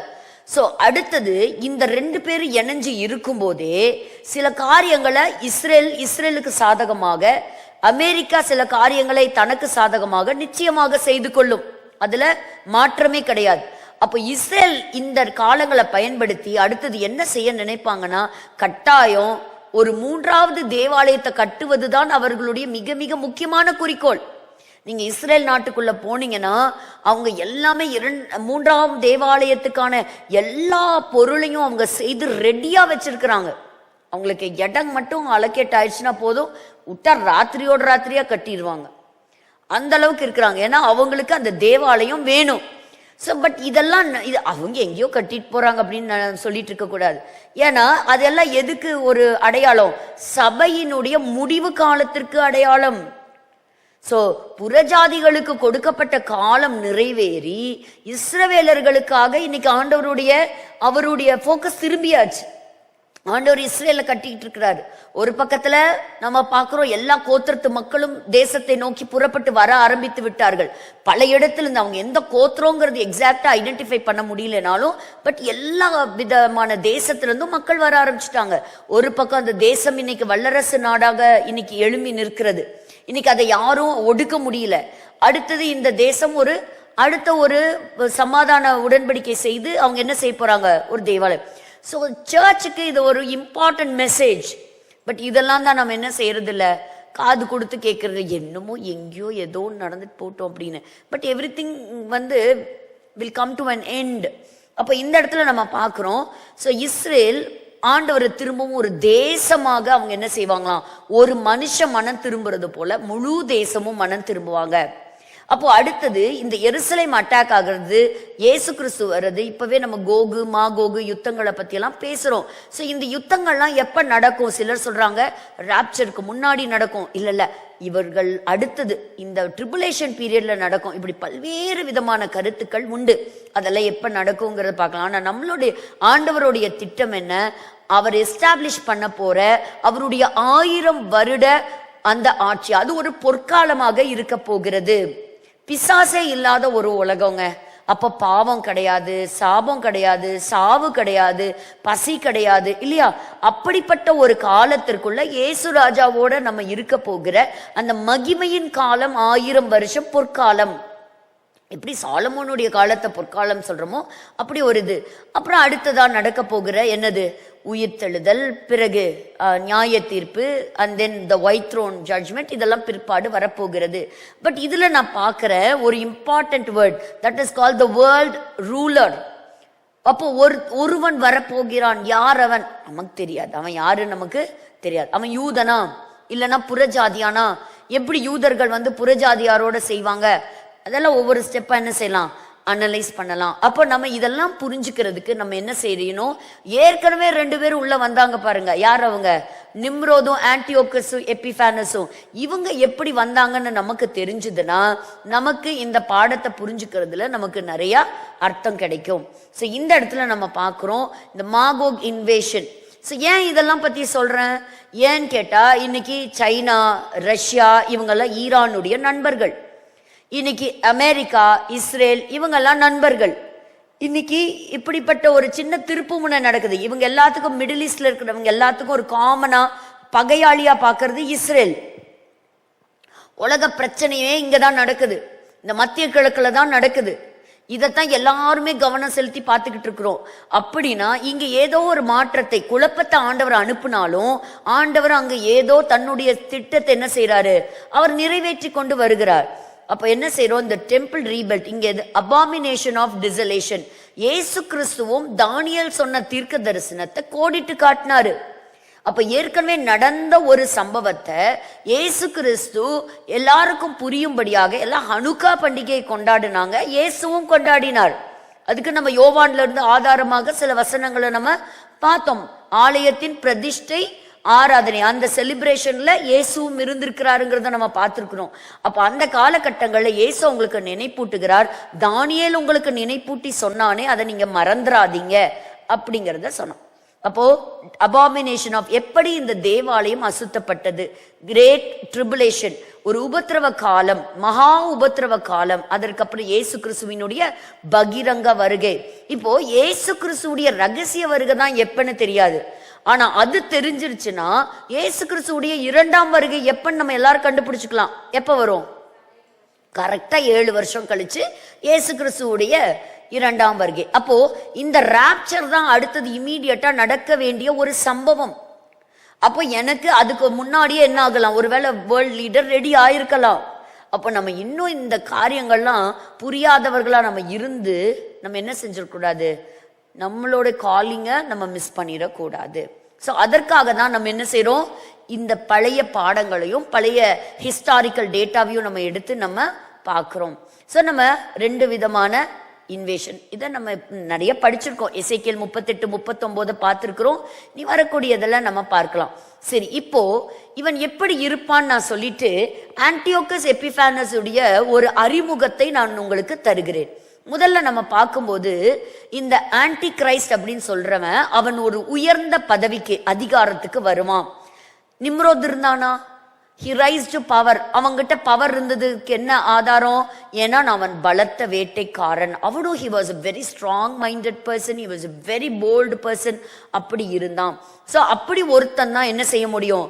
Anti Christ. அப்போ நம்ம எல்லாருக்குமே தெரியும், வேதாகமத்துல எப்படி இயேசு கிறிஸ்து ஒரு பரிசுத்த வித்து ஆதியாகமம் 3:15 வாசிக்கிறோமோ, அதே போல அந்தி கிறிஸ்துவும் ஏற்கனவே ப்ராமிஸ் பண்ணப்பட்டிருக்கிற அவன் அந்த சுத்த வித்து, அதை மறந்துடக்கூடாது. ஸோ ஆன்டி கிரைஸ்ட் என்ன பண்ணுவான்? இப்போ யோவான்லாம் எழுதும்போது தன்னுடைய 3 எபிசல்ஸ்ல எழுதும் போதும் ஆன்டி கிரைஸ்ட குறித்து தான் அறிமுகம் சொல்றாரு. ஏற்கனவே வந்தாயிற்று அப்படின்னா என்ன அர்த்தம்? அவன் கிட்டத்தட்ட 6000 வருஷ காலங்களா தன்னுடைய அந்தி கிறிஸ்துவினுடைய ஆட்சியை பலவித தலைவர்கள் மூலமாக, தன்னுடைய ஆவிகள் மூலமாக செயல்படுத்திட்டே தான் வர்றான். அவன் ஒரு பக்கம் என்ன செய்யறான்? நம்ம என்னைக்கு சபை தூங்குதோ அன்னைக்கு பிசாசு ஆக்டிவ் ஆயிருவான். இன்னைக்கு சபை தூங்குதான் முழிச்சிருக்கா தெரியல இல்ல. சரி, நம்ம தூங்காம என்ன செய்யலாம்? நம்ம ஆண்டவருடைய சமூகத்துல நம்ம தேட வேண்டிய கால கட்டாயத்துக்குள்ள இருக்கிறோம். இன்னைக்கு உலகத்துல எத்தனையோ காரியங்களை தேட ஆரம்பிச்சிட்டோம். ஸோ பெருமைக்குரிய காரியங்கள், இன்னைக்கு பணத்துக்குரிய காரியங்கள் இல்லை. So we are going behind so many materialistic things. ஆனா இந்த இடத்துல 6000 வருஷமாக அவன் is counterfeit for the work of God நம்ம சொல்லலாம். அப்ப அவன் 6000 வருஷமா அவன் திருட நினைப்பது ஆத்துமாக்களை தான். அப்போ பாருங்க, கடைசி நாள்ல சாத்தான் என்ன செய்ய போறான் பாருங்க. எப்படி இயேசு கிறிஸ்து இந்த பூமிக்கு வந்தாரோ அதே போல தன்னுடைய சப்ஸ்டிடியூட்டா ஒரு அந்தி கிறிஸ்துவை, ஒரு மனிதனை இந்த பூமியிலே அவன் எழுப்புவான். அவன் நிச்சயமாக அவன் என்ன செய்வான்? அதிகாரத்துல அவன் உட்காருவான். அந்தி கிறிஸ்துவுக்கு மட்டும் வேதாகமத்துல 20 வித்தியாசமான பெயர்கள் கொடுக்கப்பட்டிருக்கிறது. ஏசாயா, தானியேல், 2 தெசலோனிக்கேயர், 1 யோவான் மற்றும் வெளிப்படுத்தல்ல இவனை குறித்ததான பலவிதமான குறிப்புகள் உண்டு. சரி, அடுத்தது இரண்டாவது, he will form one world government. Nimrod ஒரு ஒன் வேர்ல்டு கவர்மெண்ட் சொன்னானா? நாம் சிதறி போகாதபடிக்கு நம்ம எல்லாம் என்ன செய்யலாம்? ஒன்னா இருக்கணும். ஒரே மொழி இருந்தது, ஒரே பேச்சு இருந்தது. ஸோ அப்படி என்ன செய்வான்? இன்னைக்கு பாருங்க, யார் எந்த லாங்குவேஜ்ல பேசினாலும் இன்னைக்கு ஆட்டோமேட்டிக் ஒரு இன்டர்பிரேட்டர் இருக்கு. அதுவும் ஏஐ மோடெல்லாம் வந்ததுக்கு அப்புறம் எதுக்குமே பயப்படவே வேண்டாம். அப்ப இன்னைக்கு இந்த வீக்ல அந்த ஃப்ரண்ட் லைன் சொல்லக்கூடிய அந்த ஒரு மேகசின்ல அந்த ஃபர்ஸ்ட் ஆர்டிக்கிளே மேன் அண்ட் ஏஐ அப்படின்னு சொல்லிட்டு ஒரு ஆர்டிக்கிள் வந்திருக்கு. Such a beautiful article. அப்போ பாருங்க, இந்த சைடு ஒரு டேபிளுக்கு இந்த சைடு ஒரு மனிதன் உட்கார்ந்து அவனுடைய லேப்டாப்ல ஒர்க் பண்ணா, அந்த சைடும் ரோபோ என்ன செய்யும்? அது அதோட லேப்டாப்ல ஒர்க் பண்ணிட்டு இருக்கும். இன்னைக்கு என்ன ஆயிரும்? இத்தனை நாள் நம்ம கமாண்ட் கொடுத்தாதான் அது வேலை செஞ்சுக்கிட்டு இருந்தது இல்லையா? ஆன் கொடுத்துட்டு என்ன பண்ணலாம்? ஒரு வாஷிங் மெஷினா இருக்கட்டும், இல்ல வேற ஏதாவது உங்களோட ஃப்ரிட்ஜா இருக்கட்டும், எனிதிங், அதெல்லாம் நம்மளோட கண்ட்ரோல் இருந்தது. பட் இனிமேல் எல்லாமே சென்சார். இப்ப மெஷின் என்ன பண்ணும்? ஆட்டோமேட்டிக்காவே தான் எப்போ இயங்கணும், தன்னை எப்போ ஆஃப் பண்ணிக்கணும்னு சொல்லி மனுஷன் என்ன செஞ்சுட்டா? எல்லா அதிகாரத்தையும் அதுக்கு கொடுத்துட்டு இருக்கிறா, அந்த திங்கிங் எபிலிட்டி. ஸோ இன்னைக்கு நம்ம ஏஐ வேர்ல்டுல நம்ம இருக்கிறோம். நம்ம புரியுதா உங்களுக்கு? ஸோ இன்னைக்கு நமக்காக அதெல்லாம் ஒரு ஹெல்ப்புக்காக படைக்கப்பட்டது. பட் இன்னும் கொஞ்ச நாள்ல அதெல்லாம் என்ன செய்யும்? இப்பவே டாமினேட் பண்ணக்கூடிய ஸ்டேஜ்ல இருக்கான். அதான் ஒருவர் பேசும்போது இப்படி அழகா சொன்னாரு, எப்பா இவ்வளோ ஒரு பொல்யூஷனா இருக்குதே, இப்படி ஒரு குளோபல் வார்மிங் பத்தி பேசுறோம், இயற்கை ரொம்ப சீரழிஞ்சிட்டு இருக்கு, இதுக்கெல்லாம் என்ன காரணம் நீ கண்டுபிடி அப்படின்னு சொன்னா, அதை கண்டுபிடிச்சு கொஞ்சம் அழிச்சிரு அப்படின்னு சொன்னா, அது என்ன பண்ணுமா? எல்லாத்தையும் தேடி, இங்க தேடி, அங்க தேடி, ஏன் இன்னைக்கு காற்று மாசுபடுது, ஏன் இன்னைக்கு ஒரு சுத்தமான காற்று இல்லை, அப்படியெல்லாம் தேடி முடிச்சு கடைசியா இத்தனை பிரச்சனைக்கு யார் தான் காரணம்? மனுஷன் தான் காரணம். அதனால மனுஷன் என்ன செஞ்சிரு? போட்டு தள்ளிடு. அப்படிதான் கன்க்ளூஷன் கொடுத்துருமா. ஸோ அது மனுஷனுக்கு விரோதமா செயல்பட போறது இல்லை. ஆனா அதுகிட்ட இருக்கக்கூடிய இன்டெலிஜென்ட் டேட்டா வச்சு அதோடைய ட்ரைனிங் டேட்டா செட்டை வச்சுட்டு அது என்ன செய்யுது, அது எல்லாத்தையும் கம்பேர் பண்ணி பார்த்து ப்ராசஸ் பண்ணி பார்த்துட்டு அது அந்த டேட்டாவை எடுத்து என்ன செய்யுது, கொடுக்குது. ஒரு பக்கத்துல மிஷினுடைய ஆதிக்கம் இந்த போயிட்டு இருக்கும்போது, இன்னொரு இடத்துல இந்த டெக்னாலஜி, இந்த கண்டுபிடிப்பு எல்லாமே ஒருவனுக்கு உதவியா இருக்க போகிறது. யார் அவன்? Anti Christ. பாருங்க அடுத்தது, so he will definitely form his one world government. மூன்றாவதா நம்ம பார்க்கும் பொழுது the antichrist will dominate the world economy. இப்பவே ஒரு புது பேரு அங்கங்க பரவிட்டு இருக்கு, குளோபல் சிட்டிசன்ஸ். எதுக்கு நீ ஒன்ன ஒரு நாட்டுக்குள்ளன்னு இது பண்ற? நம்மலாம் ஒரு பவர்ஃபுல்லான நேஷன் என்ன செய்வாங்க, குளோபல் சிட்டிசன். ஸோ அந்த மாதிரி உலகத்தினுடைய பொருளாதாரத்தை தன்னுடைய கண்ட்ரோலுக்குள்ள கொண்டு வருவானா. The Antichrist aesthetic religion. So அவனுக்குன்னு சில வழிபாடுகளை பத்தி சொல்லப்பட்டிருக்கு. இதெல்லாம் நம்ம ஒரு கம்பேரிட்டிவ் ஸ்டடியில பார்க்க போறோம். அடுத்தது his covenant with Israel. So இஸ்ரேலோட என்ன செய்ய போறான், ஒரு உடன்படிக்கை. என்ன உடன்படிக்கை செய்வான்? வியாபாரத்துக்கு உடன்படிக்கை செய்யறோம் இல்லையா? நீ இந்த பொருளை கொடுத்தீனா எங்க நாட்டுல இருந்து நான் உனக்கு இந்த பருத்தியை நான் உனக்கு கொடுத்தனா உன்கிட்ட இருந்து என்ன செய்ய, நீ எனக்கு அரிசியை கொடு, இல்ல நீ எனக்கு கோதுமையை கொடு. இந்த அது இல்ல, என்ன ஒரு அக்ரிமெண்ட்ல வருவான், ஒரு சமாதான உடன்படிக்கை. ஸோ சமாதானம்ங்கிறது என்னது, ரொம்ப இம்பார்ட்டன்டான வேர்டு. ஸோ அடுத்தது பார்த்தீங்கன்னா ஆறாவதா நம்ம பார்க்கும் பொழுது is death and resurrection. So இது என்னங்கிறது பார்க்கலாம். அப்போ அவனை அழிக்கப்படுவானா? ஆமா, அழிக்கப்படுவான். ஸோ அதை நம்ம பார்க்கலாம். எப்போ? அடுத்தது the ultimate destruction of antichrist. முழுவதுமாக அவன் அழிந்தே போவான், அவனுடைய பரிபூர்ண அழிவு. ஸோ இது இப்படி இத்தனையும் கொண்ட ஒரு ஆன்டிகிரைஸ்ட், ஒரு வேர்ல்டு ரூலர், ஒரு சர்வாதிகாரி, ஒரு ஹிட்லரை விட மோசமானவன், இதுவரைக்கும் இந்த உலகம் பார்க்காத ஒரு மோசமான ஒரு லீடரா என்ன செய்வான், அவன் உள்ள என்டர் ஆக போறான். இந்த இன்ட்ரடக்ஷனுக்கே நமக்கு இவ்வளோ நேரம் ஆயிடுச்சு. சரி, இப்படி பலவிதமான ராஜ்யங்களும் பலவிதமான அதிகாரங்களும் வந்தது. நான் இன்னைக்கு உங்களுக்கு இதெல்லாம் உங்களுக்கெல்லாம் தெரிஞ்சதை நான் என்ன செய்ய போறதில்ல, நான் இங்க பேச போறது கிடையாது. பட் நான் டைரக்டா நம்ம எங்க போறோம், ஆன்டியோகஸ் எபிஃபானஸ் பிளஸ் ஆன்டிகிரைஸ்ட் எப்படி வசனத்துல டிஃபரன்ஷியேட் பண்றது. அதாவது தானியல் புஸ்தகத்துல நிறைய சிறிய கொம்புன்னு வரும். ஒரு கொம்பு அலெக்சாண்டரை குறிக்கலாம், ஆனா ஒரு கொம்பு ஆன்டியோகஸ் எபிஃபானஸை குறிக்கலாம். ஒன்னு வரப்போகிற அந்தி கிறிஸ்துவ குறிக்கலாம். சோ இந்த தானியல் புஸ்தகத்தை பாத்தீங்கன்னா நம்முடைய பைபிள்ல எங்க வச்சிருக்கிறோம் அப்படின்னா, பெரிய தீர்க்க தரிசன புஸ்தகங்களினுடைய கடைசி பெரிய தீர்க்க தரிசன 5வது புத்தகமாக இருப்பது தானியேல். ஆனா எபிரேயர்களுடையதுல அது அந்த அளவுக்கு பெரிய ஒரு கேரியர் இல்லை. ஏன்னு கேட்டா அவங்க பாபிலோன் தேசத்துக்கு கொண்டு போகப்பட்டவங்க, சிறையிருப்பின் காலத்துல இருந்து எழுதப்பட்டது, அப்படி கருதப்படக்கூடிய ஒரு புஸ்தகமாக இருக்கு அப்படின்னு கூட சொல்றாங்க. அப்ப இந்த இடத்துல நம்ம பார்க்கும் பொழுது தி கிரேட் வேர்ல்டு கிங்டம்ஸ், அப்ப பாருங்க ஒவ்வொன்றும் ஒவ்வொரு விதமான ஒரு ஸ்டாச்சு. இது எல்லாம் சேர்ந்து என்னவா இருக்கு, ஒரே உருவமா இருக்கா? இந்த மொத்தத்தையும் ஒரு மனிதன் அப்படி சொல்லலாமா? ஒரு மனிதன். அந்த மனிதன்ல வேணா தலை தங்கம், அப்புறம் சில்வர், அப்புறம் பிரான்ஸ், அப்புறம் அயன் அப்படி எல்லாம் சொல்லலாம். ஆனா இதை பார்த்தோன்னே என்ன சொல்வீங்க, இத்தனையும் கலந்து ஒருவன் வருவான். he will form one ruler, one world government. அத்தனையும் முழுவதுமாக கொண்ட, ஏன்னா எக்கானமி தங்கம் அவன் கையில தான் இருக்கும். இரும்பு கோலால் அவன் என்ன செய்வான், ஆட்சி செய்வான். அவன் வைக்கிறது தான் சட்டம், அப்படி இருக்கும். ஸோ அதே போல அவனுடைய ஆட்சி இரும்பு போல இருக்கும். இப்படி பலதும் சேர்ந்து தான் என்னது. So there is a one person who will come again. அப்போ நம்ம எல்லாருக்குமே தானியேலுடைய புஸ்தகத்துல நம்ம பார்க்கிறோம். அப்போ இந்த 3 முறை என்ன செஞ்சாங்க, எருசலேம் மேல படையெடுத்து கைப்பற்றினார். இப்போ முதல்ல நேபுகாத் நேச்சர் படையெடுத்து எருசலேமுக்கு அகேன்ஸ்டா வரும்போது அப்போ அவருக்கு ஒரு செய்தி வருது, உங்க அப்பா செத்து போயிட்டாரு, நேபோ பொலாசர், அப்போ அவரு இறந்து போயிட்டார் அப்படின்னோட அந்த செய்தினாலதான் திரும்பி போனார். அப்படி திரும்பி போகும்போது கொஞ்சம் பொருள் எடுத்துட்டு போனாரு, கொஞ்சம் மக்களை தன்னுடைய ஃபர்ஸ்ட் ட்ரிப்ல கொண்டு போனார். அதற்கப்புறம் இதெல்லாம் எப்ப ஸ்டார்ட் ஆச்சு, 605 BC ஆரம்பிச்சிருச்சு. அப்ப இருந்து யூதர்களுடைய வீழ்ச்சி ஆரம்பிச்சிருச்சு. அவங்களுக்குன்னு சொந்தமா என்ன கிடையாது, ஆட்சி கிடையாது, கவர்மெண்ட் கிடையாது. ஸோ இது எல்லாமே நம்ம பார்க்கிறோம். அடுத்ததுதான், இதுதான் ஒரு முக்கியமான நேபுகாத் நேச்சருக்கு வந்த ஒரு மிகப்பெரிய ஒரு கனவு இல்லையா? ஸோ இந்த ஒரு கனவுக்கு எப்படியெல்லாம் வந்து அர்த்தம் சொன்னாருங்கிறது நமக்கு தெரியும். இப்போ இதை வேகமா நம்ம சொல்லணும்னா என்ன சொல்லலாம்? இது எல்லாத்தையும் கோல்டுங்கிறது எதை குறிக்குது? பாபிலன். அதே போல அந்த செஸ்ட், இந்த ஆர்ம்ஸ், அதை வந்து எது குறிக்குது? மேதியா பெர்ஷியா.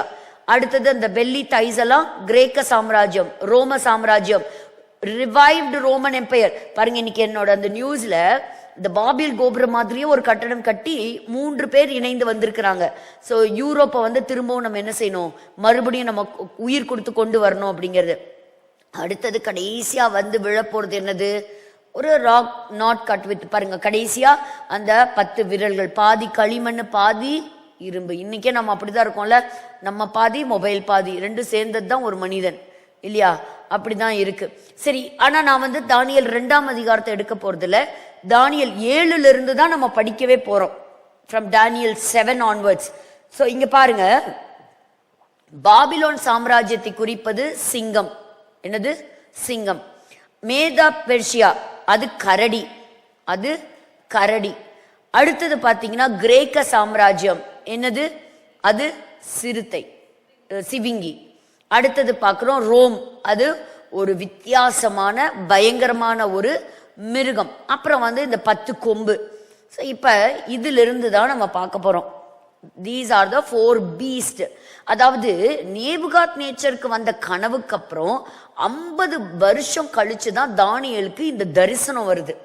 புரியுதுங்களா? எப்படிங்க? ஆல்மோஸ்ட் சோ மெனி இயர்ஸ்க்கு அப்புறம் தான் அந்த இது தரிசனமா யாருக்கு ரிப்பீட் ஆகுது? நமக்கு தான் அடுத்தடுத்த பேஜை திருப்பினோம்னா அவருக்கு அதே வயசு போல இருக்கு. ஆனா அவர் வந்து ஆல்மோஸ்ட் 90 இயர்ஸ் வரைக்கும் அவர் இருந்திருக்கிறார். அப்ப இந்த இடத்துல நம்ம பார்க்கிறோம், ஒரு பெரிய இடைவெளிக்கு அப்புறம் ஆண்டவர் வந்து வரக்கூடிய இத்தனை தி வேர்ல்டு கிரேட்டஸ்ட் எம்பையர் யாரு, ராஜாக்கள் யாரு, இதெல்லாம் யாருக்கு சொல்றாரு? தானியேலுக்கு சொல்றார். ஏன் தானியேலுக்கு சொன்னார்னு தெரியுமா? வாசிங்க, தானியேல் 9ஆம் அதிகாரம் 23வது வசனம். தானியேல் 9:23. நீ மிகவும் பிரியமானவன், நீ மிகவும் பிரியமானவன். அடுத்தது 10ஆம் அதிகாரம் 11வது வசனம். அவன் என்னை நோக்கி, அவன் என்னை நோக்கி, பிரியமான புருஷனாகிய தானியேலே, பிரியமான புருஷனாகிய தானியேலே. சரி, 19வது வசனம் வாசிங்க. பிரியமான புருஷனே, பிரியமான புருஷனே. சோ அதுல வந்து he was a greatly beloved man of God. கர்த்தருக்கு பிரியமான, மிகவும் பிரியமான மனுஷன் தானியேல். அப்ப ஆண்டவருக்கு ஒரு மனுஷன் பிரியமா இருந்தா வரக்கூடிய எல்லா ரகசியங்களையும் 100% ஆண்டவர் வெளிப்படுத்துவார். சரியா? இப்படி திடீர்னுலாம் ஏறி நம்மளும் நான் ஒரு தீர்க்க தரிசனம் சொல்றேன் அப்படின்லாம் என்ன செய்யக்கூடாது? வாய்க்கு வந்ததெல்லாம் சொல்லக்கூடாது. அப்படி சொல்லி நம்மளும் ஏமாந்து போகக்கூடாது. ஓ அப்படியா அப்படின்னு. எது வந்தாலும் பைபிளோட என்ன செய்யணும்? ஒப்பிட்டு பார்க்கணும். ஆண்டவர் இப்படி பிளண்டா அது இது எதுன்னெலாம் பேச மாட்டார். சரியா? அதனால கேர்ஃபுல்லா இருந்துக்கோங்க. நம்ம யாரையும் பார்க்க வேண்டாம். நம்மளோட ஃபோக்கஸ் எல்லாம் இங்க இருக்கட்டும், நம்ம ராஜ்யத்தின் பயணத்துல ஸ்டெடியா இருக்கட்டும். சரி சரி, அடுத்தது பார்க்கிறோம். அப்போ he was the greatly beloved man of God. சரி, இது உங்களுக்கு புரிஞ்சுதா? இந்த சிவங்கி, இந்த 4 படகு, இந்த 4 பீஸ்ட் ரொம்ப இம்பார்ட்டன்ட்டுங்க, நம்ம தெரிஞ்சுக்க வேண்டியது. இப்ப நான் வந்து இப்ப பாருங்க, இந்த இடத்துல இந்த கரடி, இந்த கரடி எதை குறிக்குது? மேதிய பெர்ஷியா. தன்னுடைய வாயில வைத்திருந்த 3 ரிப்ஸை பத்தி படிக்கிறோம். அந்த 3 ரிப்ஸ் என்னன்னு நான் சொல்றேன், கேட்டுக்கோங்க. ஒன்னு, இப்ப லீதியன் கிங்டம், லீதியன் கிங்டமா, அதான் 3 ராஜ்யங்கள் அவங்களுடைய பற்கள்ல. ஏன்னா அந்த அந்த ராஜ்யத்தை பத்தி நீங்க படிக்கும்போது பாத்தீங்கன்னா 7ஆம் அதிகாரம் 5வது வசனம், தானியேல் வாசிக்கலாம். 7ஆம் அதிகாரம் 5வது வசனம். பின்பு கரடிக்கு ஒப்பாகிய வேறே 2ஆம் மிருகத்தை கண்டேன். அது ஒரு பக்கமாய் சாய்ந்து நின்று தன் வாயின் பற்களுக்குள்ளே 3 விலா எலும்புகளை கவ்விக் கொண்டிருந்தது. 3 விலா எலும்புகளை கவ்விக் கொண்டிருந்தது. எழும்பி வெகு மாம்சம் தின்னென்று அதற்கு சொல்லப்பட்டது. வெகு மாம்சத்தை தின்னென்று அப்படின்னு என்ன அர்த்தம்? It expanded it's kingdom.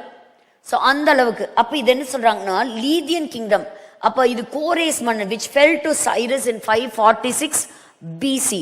அடுத்தது சால்தியன் எம்பையர், அது என்ன பண்ணாங்களாம், அவங்களுடைய ராஜ்யத்தோட இணைச்சுக்கிட்டாங்களாம் 539 BC. அதற்கப்புறம் வந்தது எகிப்து, எஜிப்சியன் எம்பையர். அதை என்ன செஞ்சாங்கன்னா கேம்பசிஸ் அப்படின்னு சொல்லக்கூடிய அந்த ராஜாக்கு கீழே என்ன செஞ்சாங்களாம் 525 BCக்கு கீழே அதை இணைத்து கொண்டார்களாம். சரி, இப்ப நம்ம இந்த மேதியா பர்ஷியா இவங்களை பத்தி எல்லாம் நம்ம படிக்க போறது இல்ல. அடுத்தது இந்த லெப்பர்டை பத்தி நம்ம வர்றோம். அடுத்தது இது எந்த ராஜ்யம்? கிரேக்க ராஜ்யம். கிரேக்க ராஜ்யம் நம்ம எல்லாருக்குமே தெரியும், 4 பேர்த்துக்கு உடைஞ்சது. அது ஆன்டிபேட்டர், லிசிமாக்கஸ், செலூக்கஸ் அண்ட் டாலமி. ஸோ இதெல்லாம் நமக்கு தெரியும். இதுல இருந்து வந்தவன் தான் யாருங்க? ஸோ நம்ம இன்னைக்கு இதுதான் நம்ம பார்க்க போற வில்லன். ஸோ இந்த வில்லனை பத்தி தான் நம்ம தெரிஞ்சுக்கணும். இந்த வில்லன் பத்தி தெரிஞ்சுக்கிறதுக்கு இது எதுக்கெல்லாம் அடையாளமா இருக்கு வரப்போகிற ஆன்டிகிரைஸ்ட். நான் ஒரு இன்ட்ரோ மட்டும் கொடுத்துட்டு நம்ம ஒரு சில நியூஸ் உண்டு, அதை மட்டும் வேகமாய் பார்த்து நம்ம முடிக்கலாம். அப்போ எப்படி இவன் உள்ள நுழைஞ்சான் அப்படிங்கிறதுக்கு அதோடைய ஹிஸ்டரி நான் உங்களுக்கு சொல்றேன். அதாவது இந்த 400 வருஷம் இடைவெளி இருக்கு இல்லையா, இந்த மல்கியாவுக்கும் மத்தேயுக்கும் இடைப்பட்ட காலத்துல நடந்த சம்பவங்களை ஒரு வேலிடான ஒரு ஆத்தென்டிக் சோர்ஸ்ல இருந்து எடுத்த யோசபஸ் உடைய அவருடைய வரலாற்று பக்கங்களை படிச்சு தான் நான் உங்களுக்கு சொல்றேன். இன்னும் நான் சில பட்டணங்களை பற்றி படிச்சுட்டு இருக்கிறேன். இன்னும் எனக்கு ஒரு தெளிவு கிடைக்கணும், அதை பற்றி நான் கொஞ்சம் மெட்டீரியல்ஸ் கேதர் பண்ணிட்டு இருக்கிறேன். அதுக்கப்புறம் நான் உங்களுக்கு சொல்றேன் எப்படி எல்லாம் இந்த சிட்டி எல்லாம் கனெக்ட் ஆகுது அப்படிங்கிற ஒரு மேப் ஸ்ட்ரக்சரோட நம்ம படிக்கலாம். அப்ப இந்த இடத்துல நம்ம பார்க்கும்போது என்ன ஆச்சு அப்படின்னா, ஆன்டியோகஸ் எபிஃபானஸ் IV உடைய ஆட்சி இருந்த காலத்துல எருசலேம்ல யூதர்கள் இருந்தாங்க. அந்த சமயத்துல பிரதான ஆசாரியனும் இருந்தான். அந்த பிரதான ஆசாரியன் இருந்தவருடைய பெயர் என்னன்னு கேட்டீங்கன்னா ஒனியாஸ். அவர் தான் ஹை பிரீஸ்ட். அப்ப அவர் மரித்து போறார். மரித்து போன பிறகு அவருடைய மகன் ரொம்ப சின்ன ஒரு குழந்தையா இருந்ததுனால அவனை கொண்டு அந்த பிரதான ஆசாரியனுடைய பட்டத்துல வைக்க முடியல. அதனால அந்த பிரதான ஆசாரியனுடைய பட்டத்தை யாருக்கு கொடுக்கறாங்கன்னா அவனுடைய சகோதரனாகி ஜீசஸ்க்கு கொடுக்கறாங்க. அப்புறம் அது என்ன ஆகுது, இந்த ஜீசஸ்க்கும் அன்னைக்கு இருந்த அந்த ஆன்டியோகஸ் எபிஃபானஸ்க்கும் சரியான ஒரு உறவு இல்லை. அப்போ அந்த சமயத்துல இவங்கிட்ட இருந்து அந்த பதவியை பறிக்க நினைத்து இன்னொரு சகோதரன் இவங்களுக்கு இருந்தாங்க. அவனுடைய பெயரும் என்னன்னா ஓனியாஸ் தான். அவனுக்கு கொண்டு என்ன செய்யறானா இந்த பிரதான ஆசாரியனுடைய பட்டத்தை அங்கு டிரான்ஸ்பர் ஆகுது. உங்களுக்கு புரியுதா? ஒரு தேவாலயம் இருந்தா தேவாலயத்துக்கு என்ன இருக்கும், ஒரு பிரதான ஆசாரியன். பிரதான ஆசாரியன் எந்த கோத்திரத்துல இருந்து வருவாரு? லேவி கோத்திரத்துல. முக்கியமா எந்த ஃபேமிலி? ஆரோன் ஃபேமிலில இருந்து வர்றவங்க மட்டும்தான் பிரதான ஆசாரியன். மற்றவங்க எல்லாம் ஆசாரியர்கள், இவங்க பிரதான ஆசாரியன். அப்படி இருந்த சமயத்துல தான் இந்த இடத்துல இந்த ஜீசஸ் தன்னுடைய பேரை ஜேசன் அப்படின்னு சொல்லி மாத்திக்கிறாரு.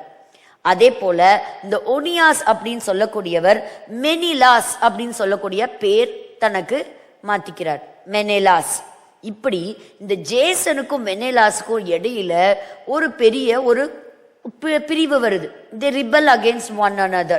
அவங்களுக்குள்ள சில சண்டைகள் வருது. சண்டைகள் வரும்போது அன்னைக்கு இருந்த யூத மக்கள் 2 கூட்டமா பிரிஞ்சிடுறாங்க. எருசலேம்ல கூட்டமா பிரிஞ்சு கொஞ்சம் பேர் ஜேசனுக்கு ஆதரவாகவும் கொஞ்சம் பேர் இந்த ஒனியாஸுக்கு ஆதரவாகவும் என்ன செஞ்சிட்டாங்க, பிரிஞ்சு போறாங்க. அப்போ ஒரு பெரிய கூட்டம் இந்த ஜேசனுக்கு ஆதரவா வருது. ஆனா ஒரு சின்ன கூட்டம், அதுல ஒரு முக்கியமான ஒரு ஃபேமிலியை பற்றி சொல்லப்பட்டிருக்குது, சன்ஸ் ஆஃப் தொபியாஸ், தொபியாவினுடைய குமாரர்கள். அன்னைக்கு ஒரு இன்ஃப்ளூயன்ஷியலான ஒரு சின்ன கம்யூனிட்டி. இவங்க இந்த மெனேலாஸோட சேர்ந்துக்கிறாங்க. சேர்ந்த பிறகு இவங்க என்ன பண்றாங்க, பெரிய கூட்டம் அந்த சைட் ஜேசனுக்கு போனதுனால ஆன்டியோகஸ் எபிஃபானஸை சந்திச்சு தந்திரமான வழியில அவனுக்கு ஆதரவு தெரிவிக்கிற எங்களை என்ன செய், நீ ஹை பிரீஸ்டா வச்சிரு, நாங்க என்ன செய்யறோம், உனக்கு ஆதரவா நாங்க இருக்கிறோம்னு சொல்லி இந்த பொல்லாத ஒரு விக்கெட் கிங் அவன்கிட்ட போய் ஒரு ஆதரவை தேடி போனாங்க யூதர்கள். அப்ப அவங்க செய்த மிகப்பெரிய தவறு என்ன தெரியுமா, அவங்கிட்ட போய் சொன்னாங்க, நாங்க எங்களுடைய யூத கலாச்சாரத்தை விட்டு நாங்க வெளியே வர்றோம், நாங்க கிரேக்க கலாச்சாரம் இன்னைக்கு உலகம் முழுவதும் பரவிட்டு வருது. அதனால நாங்க இந்த கிரேக்க கலாச்சாரத்தை நாங்க மாறிக்கிறோம் அப்படின்னு சொல்லிட்டு நாங்க விருத்த சேதனம் இல்லாதவர்களை போல அங்க காண்பிச்சுக்கிட்டாங்களாம். அப்போ ஆன்டியோகஸ் எபிஃபானஸை பிரியப்படுத்துறதுக்கு அந்த நாட்கள்ல ஒரு பெரிய ஜிம்னாசியம் கட்டி தரேன்னு சொல்றாங்க. அந்த ஜிம்னாசியம்ல எப்படி இருக்கணும்னா ஆண்கள் நிர்வாணமா இருக்கணும். அப்படி இருக்கும்போதும் இவங்க என்ன செய்வாங்களாம், தங்களுடைய பிறப்பு உறப்பு விருத்த சேதனம் பண்ணப்பட்டதை வெளியே காட்டிக்காம மற்ற கிரேக்கர்களை போல பாவிச்சுக்கிட்டாங்களாம் இந்த யூதர்கள். இப்படி தேவனுக்கு விரோதமான சில பாவங்களையும் என்ன செஞ்சாங்க, கொண்டு வந்தாங்க. இதெல்லாம் எதனால அப்படின்னா இந்த உள்நாட்டு பாலிடிக்ஸ் தான், வேற ஒன்றும் கிடையாது. ஸோ இந்த ஆன்டியோகஸ் அந்த நேரத்துல இதை பயன்படுத்தி கொண்டான். அவங்களுக்குள்ள ஒற்றுமை இல்லை, பதவி ஆசை இருந்தது, பகை உணர்வு அவங்களுக்குள்ள இருந்தது. இது எல்லாத்தையும் பார்த்த ஆன்டியோகஸ் இவங்களுக்கு ஆதரவாவே செயல்பட்டான். ஒரு முறை ஆன்டியோகஸ் அந்த சமயத்துல எகிப்து மேல படையெடுத்து எகிப்தை கைவசப்படுத்திக்கிறதுக்காக போனான். அப்படி இருக்கும்போது எகிப்துக்கு அகேன்ஸ்டா போகும்பொழுது அந்த சமயத்துல இந்த டாலமியினுடைய மகன் அவன் பெருசா ஒரு எஃபிஷியன்டான ராஜா இல்லை. அவனால சில சூழ்நிலைகளை சமாளிக்க முடியாது அப்படின்னு தெரிஞ்சுக்கிட்டு அந்த இடத்துல ஒரு பெரிய படையை கூட்டிட்டு பெலுசியம் அப்படின்னு சொல்லக்கூடிய இடத்துக்கு அவன் போனான். யாரு? ஆன்டியோகஸ். ஸோ இது ஒரு பக்கம் யூதர்கள் இப்படி இருக்கிறாங்க. ஆன்டியோகஸ் இப்ப யார், அவனுடைய பார்வையெல்லாம் எங்க இருக்குது, எகிப்து மேல இருக்கு. எகிப்து கிட்ட சண்டை போட்டுட்டு அங்க போய் அந்த எகிப்தை பிடிக்கிறதுக்காக போறான். அந்த சமயத்துலதான் டாலமே பிலோமீட்டர், அவரும் ஒரு மன்னன் தான், அந்த இடத்துல மெம்பிஸ்ல போய் அதை கைப்பற்றி கொண்டு வேக வேகமா எங்க போறான்னா அலெக்சாண்ட்ரியாங்கிற ஒரு பட்டணத்தின் மேல படையெடுத்து போறான். அப்படி போகும்பொழுதுதான் அங்க டாலமி மன்னனா இருக்கிறாரு. ரோம அரசாங்கம் தலையிடுது. இன்னைக்கு எப்படி எல்லா விஷயத்திலயும் அமெரிக்கா தலையிடுதா, அந்த மாதிரி ரோம அரசாங்கம் தலையிட்டு இவனை நீ அலெக்சாண்ட்ரியா மட்டும் இல்ல எந்த ஊரையும் நீ எகிப்துக்குள்ள நீ பிடிக்க கூடாதுன்னு சொல்லி ரொம்ப கட்டாயப்படுத்தி இவனை என்ன பண்ணிட்டாங்க, வெளியேற்றிட்டாங்க. ஆன்டியோகஸ் எபிஃபானஸ் ஐயோ அவமானம் தாங்காம இந்த எகிப்துல தலை குனிஞ்சு இவன் முழுவதுமா அந்த எகிப்துல இருந்து வரும்போது அந்த சவுத்துல இருந்தது இந்த எருசலேம் தான். எருசலேம்குள்ள வரும்போது ஏற்கனவே அங்க பகை உணர்வு இருந்ததா, இவனுக்கு ஆனா உள்ள ஆதரவாளர்கள் இருந்தாங்களா, அந்த ஆதரவாளர்களை இவனுக்கு கதவை திறந்து கொடுத்தார்களாம். அப்படித்தான் இவன் உள்ள அந்த எருசலேமை கைப்பற்றி எதிர்த்து போராடினவர்களை கொலை செய்து அதை முழுவதுமாக தன்னுடைய கண்ட்ரோலுக்குள்ள கொண்டு எருசலேம் ஆன்டியோகஸ் எபிஃபானஸால பிடிபட்டு போனது. இப்படிதான் உள்ள நுழைஞ்சான். ஸோ உள்ள இருந்தக்கூடிய அவங்களுடைய விஷயத்தை வச்சு என்ன செஞ்சுக்கிட்டான், அதே அவன் பிடிச்சிக்கிட்டான். சரி, இப்ப நெக்ஸ்ட் வீக் நம்ம இதை முழுவதுமாக நம்ம பார்க்கலாம்.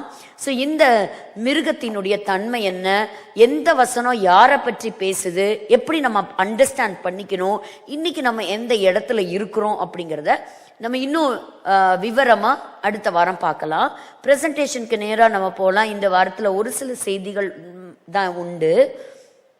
ஸோ இன்னைக்கு நம்ம என்ன பார்க்குறோம், முக்கியமா தேசங்கள் எதற்கு போராடுறாங்க, சமாதானத்துக்காக போராடுறாங்க. So we'll see about Epiphanes later.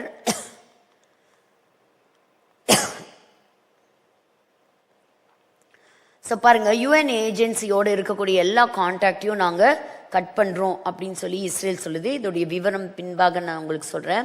அநேக இடங்களில் ஈவு இரக்கமற்று அநேகர் கொலை செய்யப்பட்டுட்டு வராங்க.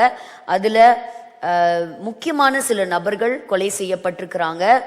அதே போல் கத்தாரில் இருக்கக்கூடிய அமெரிக்காவுக்கு சொந்தமான தங்களுடைய படை கப்பல்கள் எல்லாமே எடுக்கப்பட்டிருக்கு. அதாவது எல்லாம் தயார் நிலையில் இருக்குது, அங்கிருந்து வேற இடத்திற்கு மாற்றப்பட்டிருக்கிறதுன்னு சொல்றாங்க. ஸோ ஈரானுடைய அட்டாக் போன வாரம் நம்ம பார்த்தோம். ஐயோ இந்த வாரம் என்ன நடக்குமோ தெரியலையே, ஈரான் மேல அமெரிக்கா போர் தொடுப்பேன்னு சொல்லியிருந்தாங்க. பட் ஈரான் மேல போர் நடக்கலை. அது வரைக்கும் நம்ம ஆண்டவருக்கு நம்ம நன்றி சொல்லுவோம். ஆனா எதனால இது ஸ்டாப் ஆச்சு அப்படிங்கிறது தெரியாது. ஆனா ஒண்ணு நிச்சயம் என்ன அப்படின்னு கேட்டீங்கன்னா, அடுத்த 4 இயர்ஸுக்குள்ள ஒரு வேலை ஆண்டவருடைய திட்டத்துல சித்தத்துல இருக்குமானால் இந்த இருவரும் சேர்ந்து பல உலகத்தின் காரியங்களை மாற்றுவதற்கான காரியங்கள் உண்டு. ஸோ கத்தாரும் அஃபீஷியலா கன்ஃபார்ம் பண்ணது என்னன்னா, அமெரிக்கன் ஃபோர்ஸஸ் எல்லாமே அவங்களுடைய அமெரிக்கா, அதாவது கத்தாருக்குள்ள அமெரிக்கா தன்னுடைய இராணுவ தளத்தை வைத்திருக்கிறது. அந்த இராணுவ தளத்திலிருந்து இராணுவத்திற்கான அந்த ஏர்கிராஃப்டை அது எடுத்திருக்கு. ஸோ இது ஒருவேளை இருக்குமா, அடுத்தது போருக்கு வருமானு தெரியல. அதே போல கப்பல்களும் அந்த ரெட் சீல எல்லாம் ரெடியா இருக்குன்னு சொல்றாங்க. ஸோ எல்லாமே ஆயத்த நிலையில இருக்கு. ஒருவேளை போர் வரலாமா, இந்த போர் எந்த அளவுக்கு தொடரும் தெரியல. பாருங்க, ஈரான்லயும் என்ன பண்ணிருக்கிறாங்களாம், இரவோடு இரவா அங்க இருக்கக்கூடிய மிசைல்ஸ், ட்ரோன்ஸ் எல்லாத்தையும் வேற இடத்துக்கு அவங்க டிரான்ஸ்போர்ட் பண்ணியிருக்கிறாங்க அப்படின்னு ட்ரம்ப் சொல்றாரு. நானாதான் ஒரு முடிவு எடுத்தேன், என்ன செய்யல, இந்த யுத்தத்தை நான் தொடரல அப்படிங்கிறது. Might be some other plans. So அதே போல பாருங்க, இஸ்ரேல் நாட்டுக்குள்ளாரையும் ஈரான் ஒருவேளை எப்ப வேணாலும் தாக்குதல் நடத்தலாம் அப்படின்னு சொல்லக்கூடிய அங்க இருக்கக்கூடிய செய்திகளும் சொல்லப்படுது. அதனால அவங்களுமே அவங்களுடைய ஏர்கிராஃப்ட் தயார் நிலையில தான் இருக்கு. எல்லாரும் எதுக்கு ரெடியா இருக்காங்க, யுத்தத்துக்கு தான் தயார் நிலையில இருக்காங்க. இப்ப இந்த யுத்தம் ஸ்டாப் ஆகணும்னா என்ன தேவை, சமாதானம் தேவை. பாருங்க, போன வாரம் நடந்த ஒரு மிகப்பெரிய டிராஜடியில 2 சிறு பிள்ளைகள் எருசலேம்ல கொலை செய்யப்பட்டிருக்கிறாங்க. 52 பேர்த்துக்கு மேல இருக்கிறவங்க காயப்பட்டிருக்கிறாங்க. ஸோ மற்ற டர்க்கியா இருக்கட்டும், மற்ற இருக்கக்கூடிய சோல்ஜர்ஸ்க்கெல்லாம் ஒரு வார்னிங் கொடுத்துருக்கிறதையும் நம்ம பார்க்குறோம். அடுத்தது இதான் இந்த peace composed of world leaders. பாருங்க, நம்ம இன்னைக்கு பீஸ் பத்தி பேசணும்ல. ஸோ அவரும் பெஞ்சமின் நெத்தன்யாஹூ அந்த இன்வைட்டுக்கு அவர் எஸ் சொல்லியிருக்கிறாரு. ஸோ UNRWA அவங்களுடைய ஹெட் குவார்ட்டர்ஸ் எப்போ இந்த காசா பிரச்சனை தொடங்கினதுலேருந்தே யுஎன்ஆ இருக்கட்டும், இந்த ஸ்ட்ரக்சராக இருக்கட்டும், இவங்களோட அவங்களுக்கு ஒரு சமாதானம் கிடையாது. அவங்க டெரரிஸ்டுக்கு ஆதரவாக இருக்கிறாங்க அப்படிங்கிறத குற்றச்சாட்டு இஸ்ரேல் தொடர்ந்து வச்சுக்கிட்டே இருந்தாங்க. அதனால ஜெருசலேம்ல இருந்து அவங்களுடைய ஸ்ட்ரக்சரை கம்ப்ளீட்டாக என்ன பண்ணிட்டாங்கன்னா டிமாலிஷ் பண்ணிட்டாங்க. தைரியமாக அதை நடவடிக்கை அவங்க எடுத்திருக்கிறாங்க. ஸோ அதே போல இங்க பார்க்குறோம், அமெரிக்கா கிட்ட வெப்பன்ஸ் இருக்கு, அது யாருக்குமே தெரியாதுன்னு சொல்றாரு. எப்படி அமெரிக்கா கிட்டயும் இன்னும் வெளி வராத சில ஆயுதங்கள் இருக்கோ, இஸ்ரேலும் சொல்லுது எங்க கிட்டயும் இதுவரைக்கும் நாங்கள் பயன்படுத்தாத சில ஆயுதங்கள் இருக்கு. இவங்க எல்லாரும் ஒவ்வொருத்தவங்களும் ஆயுதங்கள் எடுத்தா என்ன ஆகும், அவ்வளவுதான், ஒவ்வொருத்தங்களை அழிச்சிட்டு இருக்க வேண்டியதுதான். So it is a critical incident at day care. So இங்க பாருங்க, இதெல்லாம் ரொம்ப ஒரு கொடுமையான ஒரு இது. தங்களுடைய பிள்ளைகளை இழந்து இன்னைக்கு ஈரான் நாட்டுக்குள்ள நடந்த கலவரத்துல கோடிக்கணக்கான மக்கள், ஒரு இடத்துல 12,000 சொல்றாங்க, அபிஷியலா 3,000 சம்திங் சொல்றாங்க, சில 30,000 சொல்றாங்க. But the number is growing. இந்த ஈரான் தேசத்தினுடைய சமாதானத்திற்காக, அங்க ஒரு ஆட்சி மாற்றத்துக்காக நம்ம தொடர்ந்து நம்ம ஜெபிக்கலாம், கட்டாயம் நம்ம ஜெபிக்கணும். பாருங்க, பின்ன குவியல்களுக்கு நடுவிலே மக்கள் இருக்கிறாங்க. ஸோ அங்கே பார்க்குறவங்களெல்லாம் சுடுறாங்க. ஸோ இப்படி ஒரு பாதுகாப்பற்ற ஒரு தேசமா இருக்கு. ஸோ கம்பெனியோட ஃபோர்ஸஸும் என்ன பண்றாங்கன்னா, நைட்ல யாரும் வெளியே வரவே கூடாது.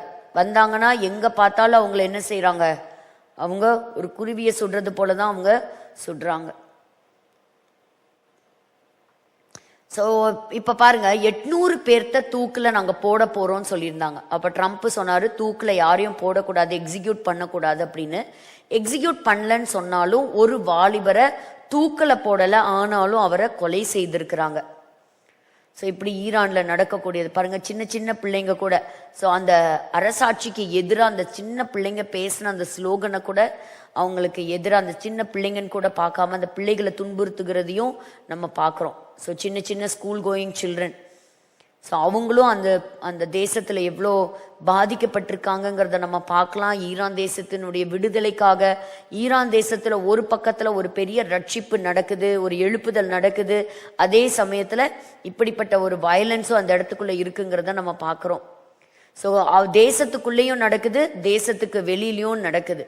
ஸோ பாருங்க, இவங்க என்ன சொல்றாங்க, இல்ல இந்த மாதிரி எதிர்ப்பு தெரிவிக்கிறவர்கள்லாம் வெளியிலேருந்து வந்திருக்கிறாங்க. அந்த ப்ரொட்டஸ்டர்ஸ் எல்லாருமே ஐஎஸ் தீவிரவாதிகள் அப்படின்ட்டு. பட் இந்த லேடி ரொம்ப அழகா பேசி இருந்தாங்க. கொஞ்சம் வால்யூம் கொடுக்க முடியுமா? ரொம்ப பியூட்டிஃபுல்லா இருந்தது. நீங்க வேணா அது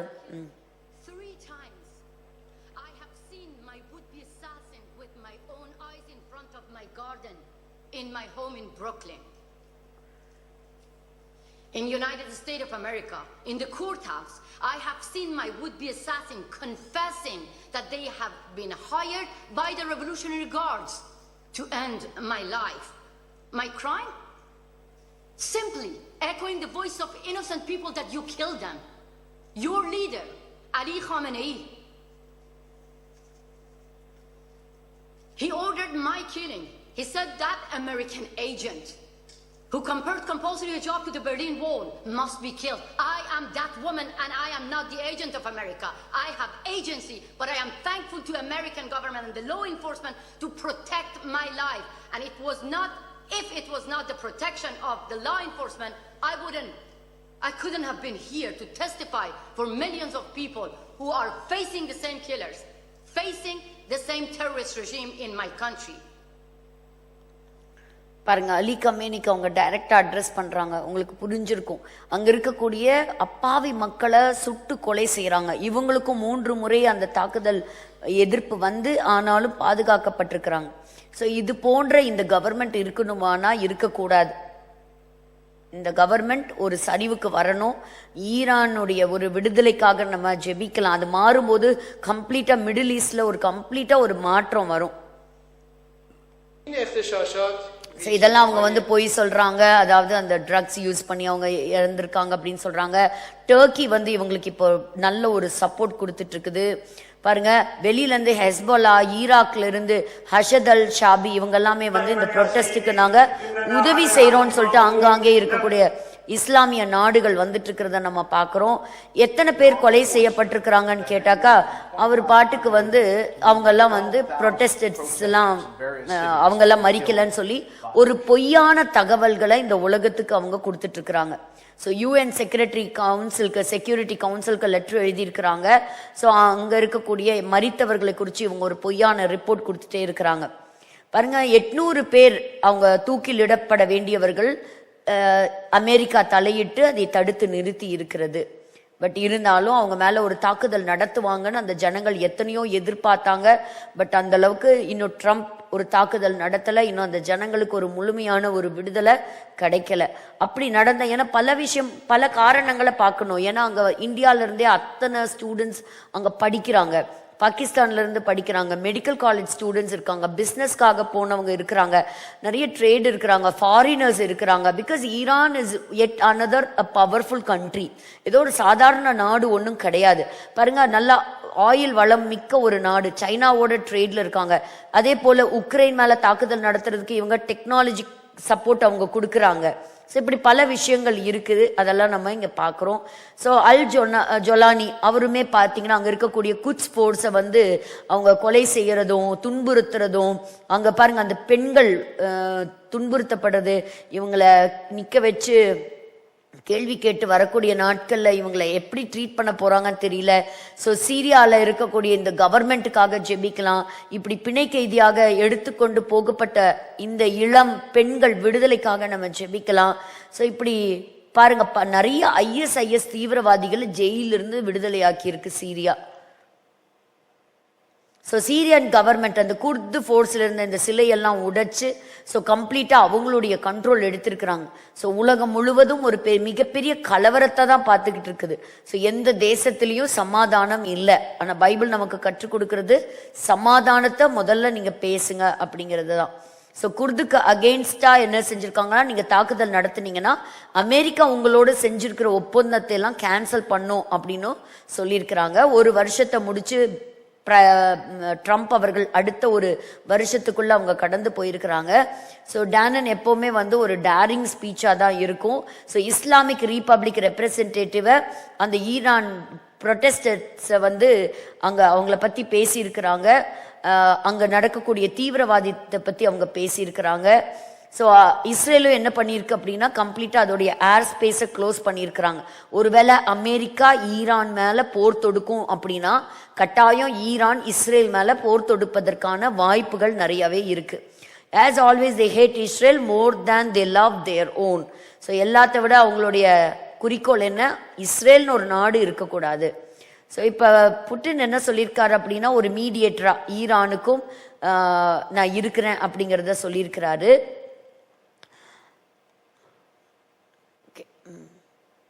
ஸோ ஈரான் ஒருவேளை எங்களை அட்டாக் பண்ணிச்சு அப்படின்னா we will act with a force they do not know.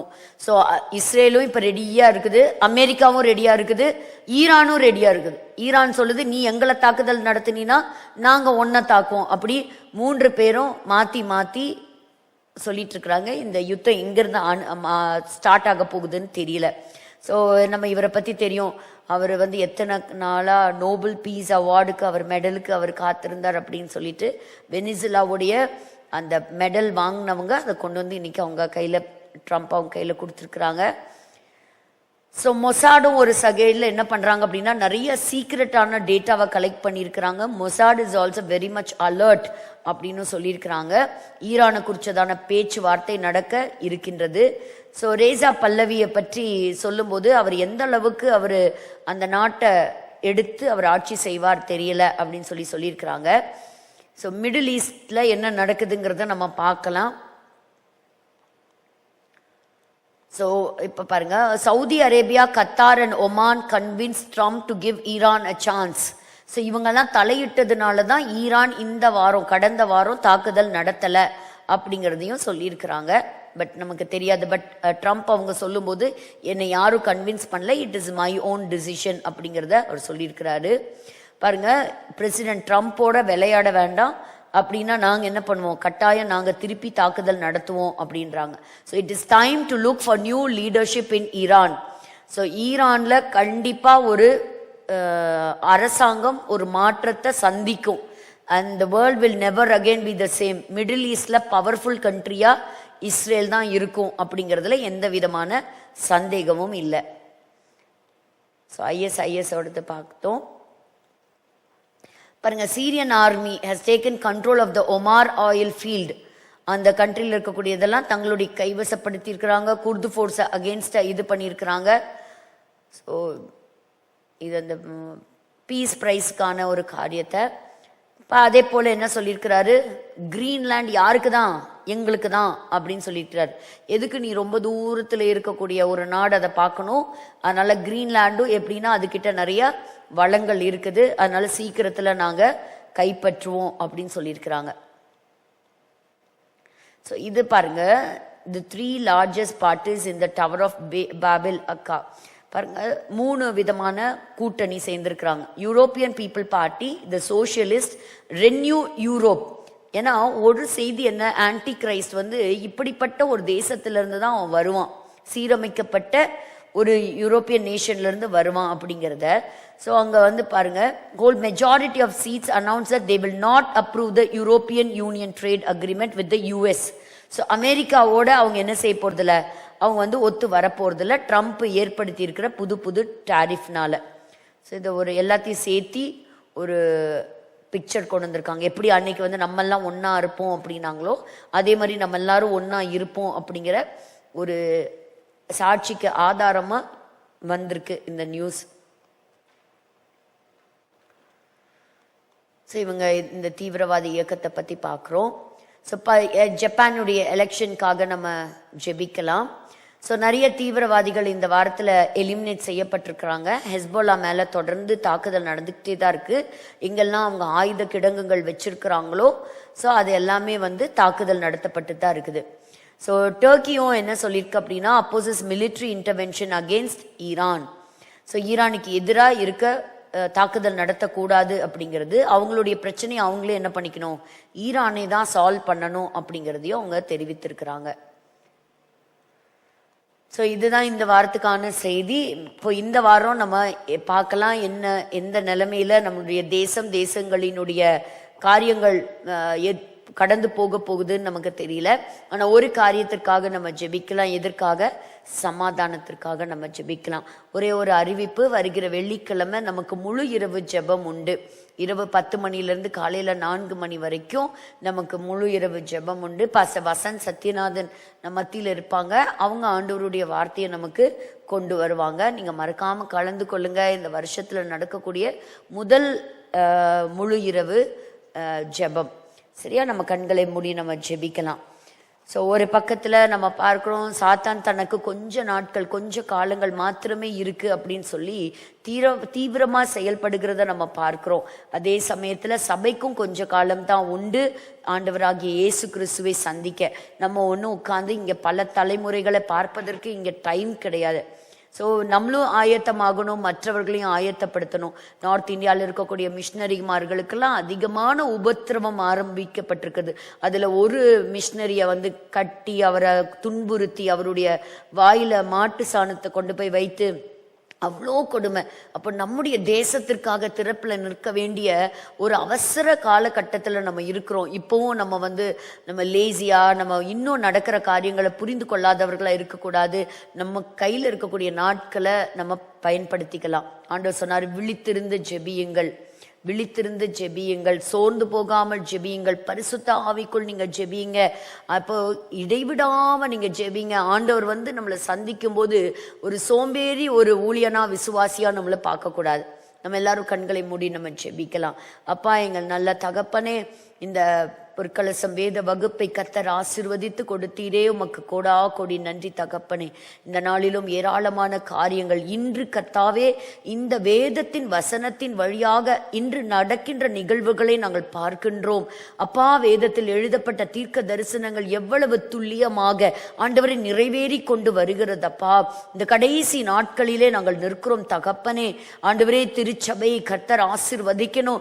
ஆண்டவரே, திருச்சபை கர்த்தாவை தரிசனத்தை இழந்து போய்விடக்கூடாது, விசுவாசத்தை இழந்து போயிடக்கூடாது. ஆண்டவரே அப்பா, திருச்சபை கர்த்தர் மறுபடியும் ஆண்டவரே ஒரு எழுப்புதலுக்கு நேராக கர்த்தர் நடத்துவீராகப்பா.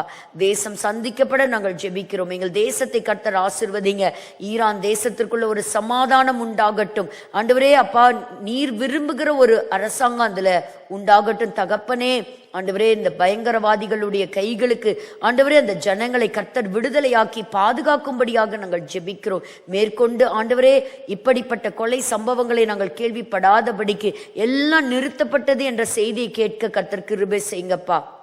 உலக தலைவர்கள் எடுத்துக்கொள்ளுகிற எல்லா தீர்மானங்களிலும் ஆண்டவரே தேவ ஆலோசனை ஆழமாய் கடந்து வரும்படியாய் நான் ஜெபிக்கிறேன். நல்ல தீர்மானங்களை எடுக்க கர்த்தர் உதவி செய்யுங்க. ஆண்டவரே, இந்த நாளிலும் இந்த இரவுக்குட்பட்டிருக்கிறோம்.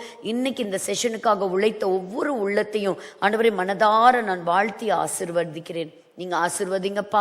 தொடர்ந்து எங்களை பலப்படுத்தி நடத்துங்க. கர்த்தருக்கு சித்தமானால் மீண்டும் ஆண்டவரே அடுத்த வாரம் கடந்து காரியங்களை நாங்கள் கற்றுக்கொள்ள பரிசுத்த ஆவியானவர் தாமே எங்களுக்கு கற்றுக் கொடுத்து ஆண்டவரே எங்களை நடத்துவீராக. எங்களை முற்றிலுமாய் தாழ்த்தி அர்ப்பணிக்கிறோம். இதுல இணைந்தவர்கள் ஆண்டவரே அப்பா, இங்கே வந்திருக்கிறவர்கள் ஒவ்வொருவரையும் அவர்களையும் அவர்கள் குடும்பத்தையும் கர்த்தர் ஆசீர்வதிப்பீராக. பொறுப்பெடுத்துக் கொள்ளுங்க. இயேசு கிறிஸ்துவின் மூலம் ஜெபிக்கிறோம் நல்ல பிதாவே, ஆமேன் ஆமேன். எல்லாரும் சேர்ந்து சொல்லலாம். என் ஆத்துமாவே கர்த்தரை ஸ்தோத்திரி, என் முழுவதுமே பரிசுத்த நாமத்தை ஸ்தோத்ரி. என் ஆத்மாவே கர்த்தரை ஸ்தோத்ரி, கர்த்தர் செய்த சகல உபகாரங்களை மறவாதே. ஆமேன் ஆமேன். ஸோ மறுபடியும் உங்களை அடுத்த வாரம் பொற்கலசம் வேத வகுப்புல சந்திக்கிறேன். Until then, wishing you all a very happy good night and a blessed week ahead. God bless you.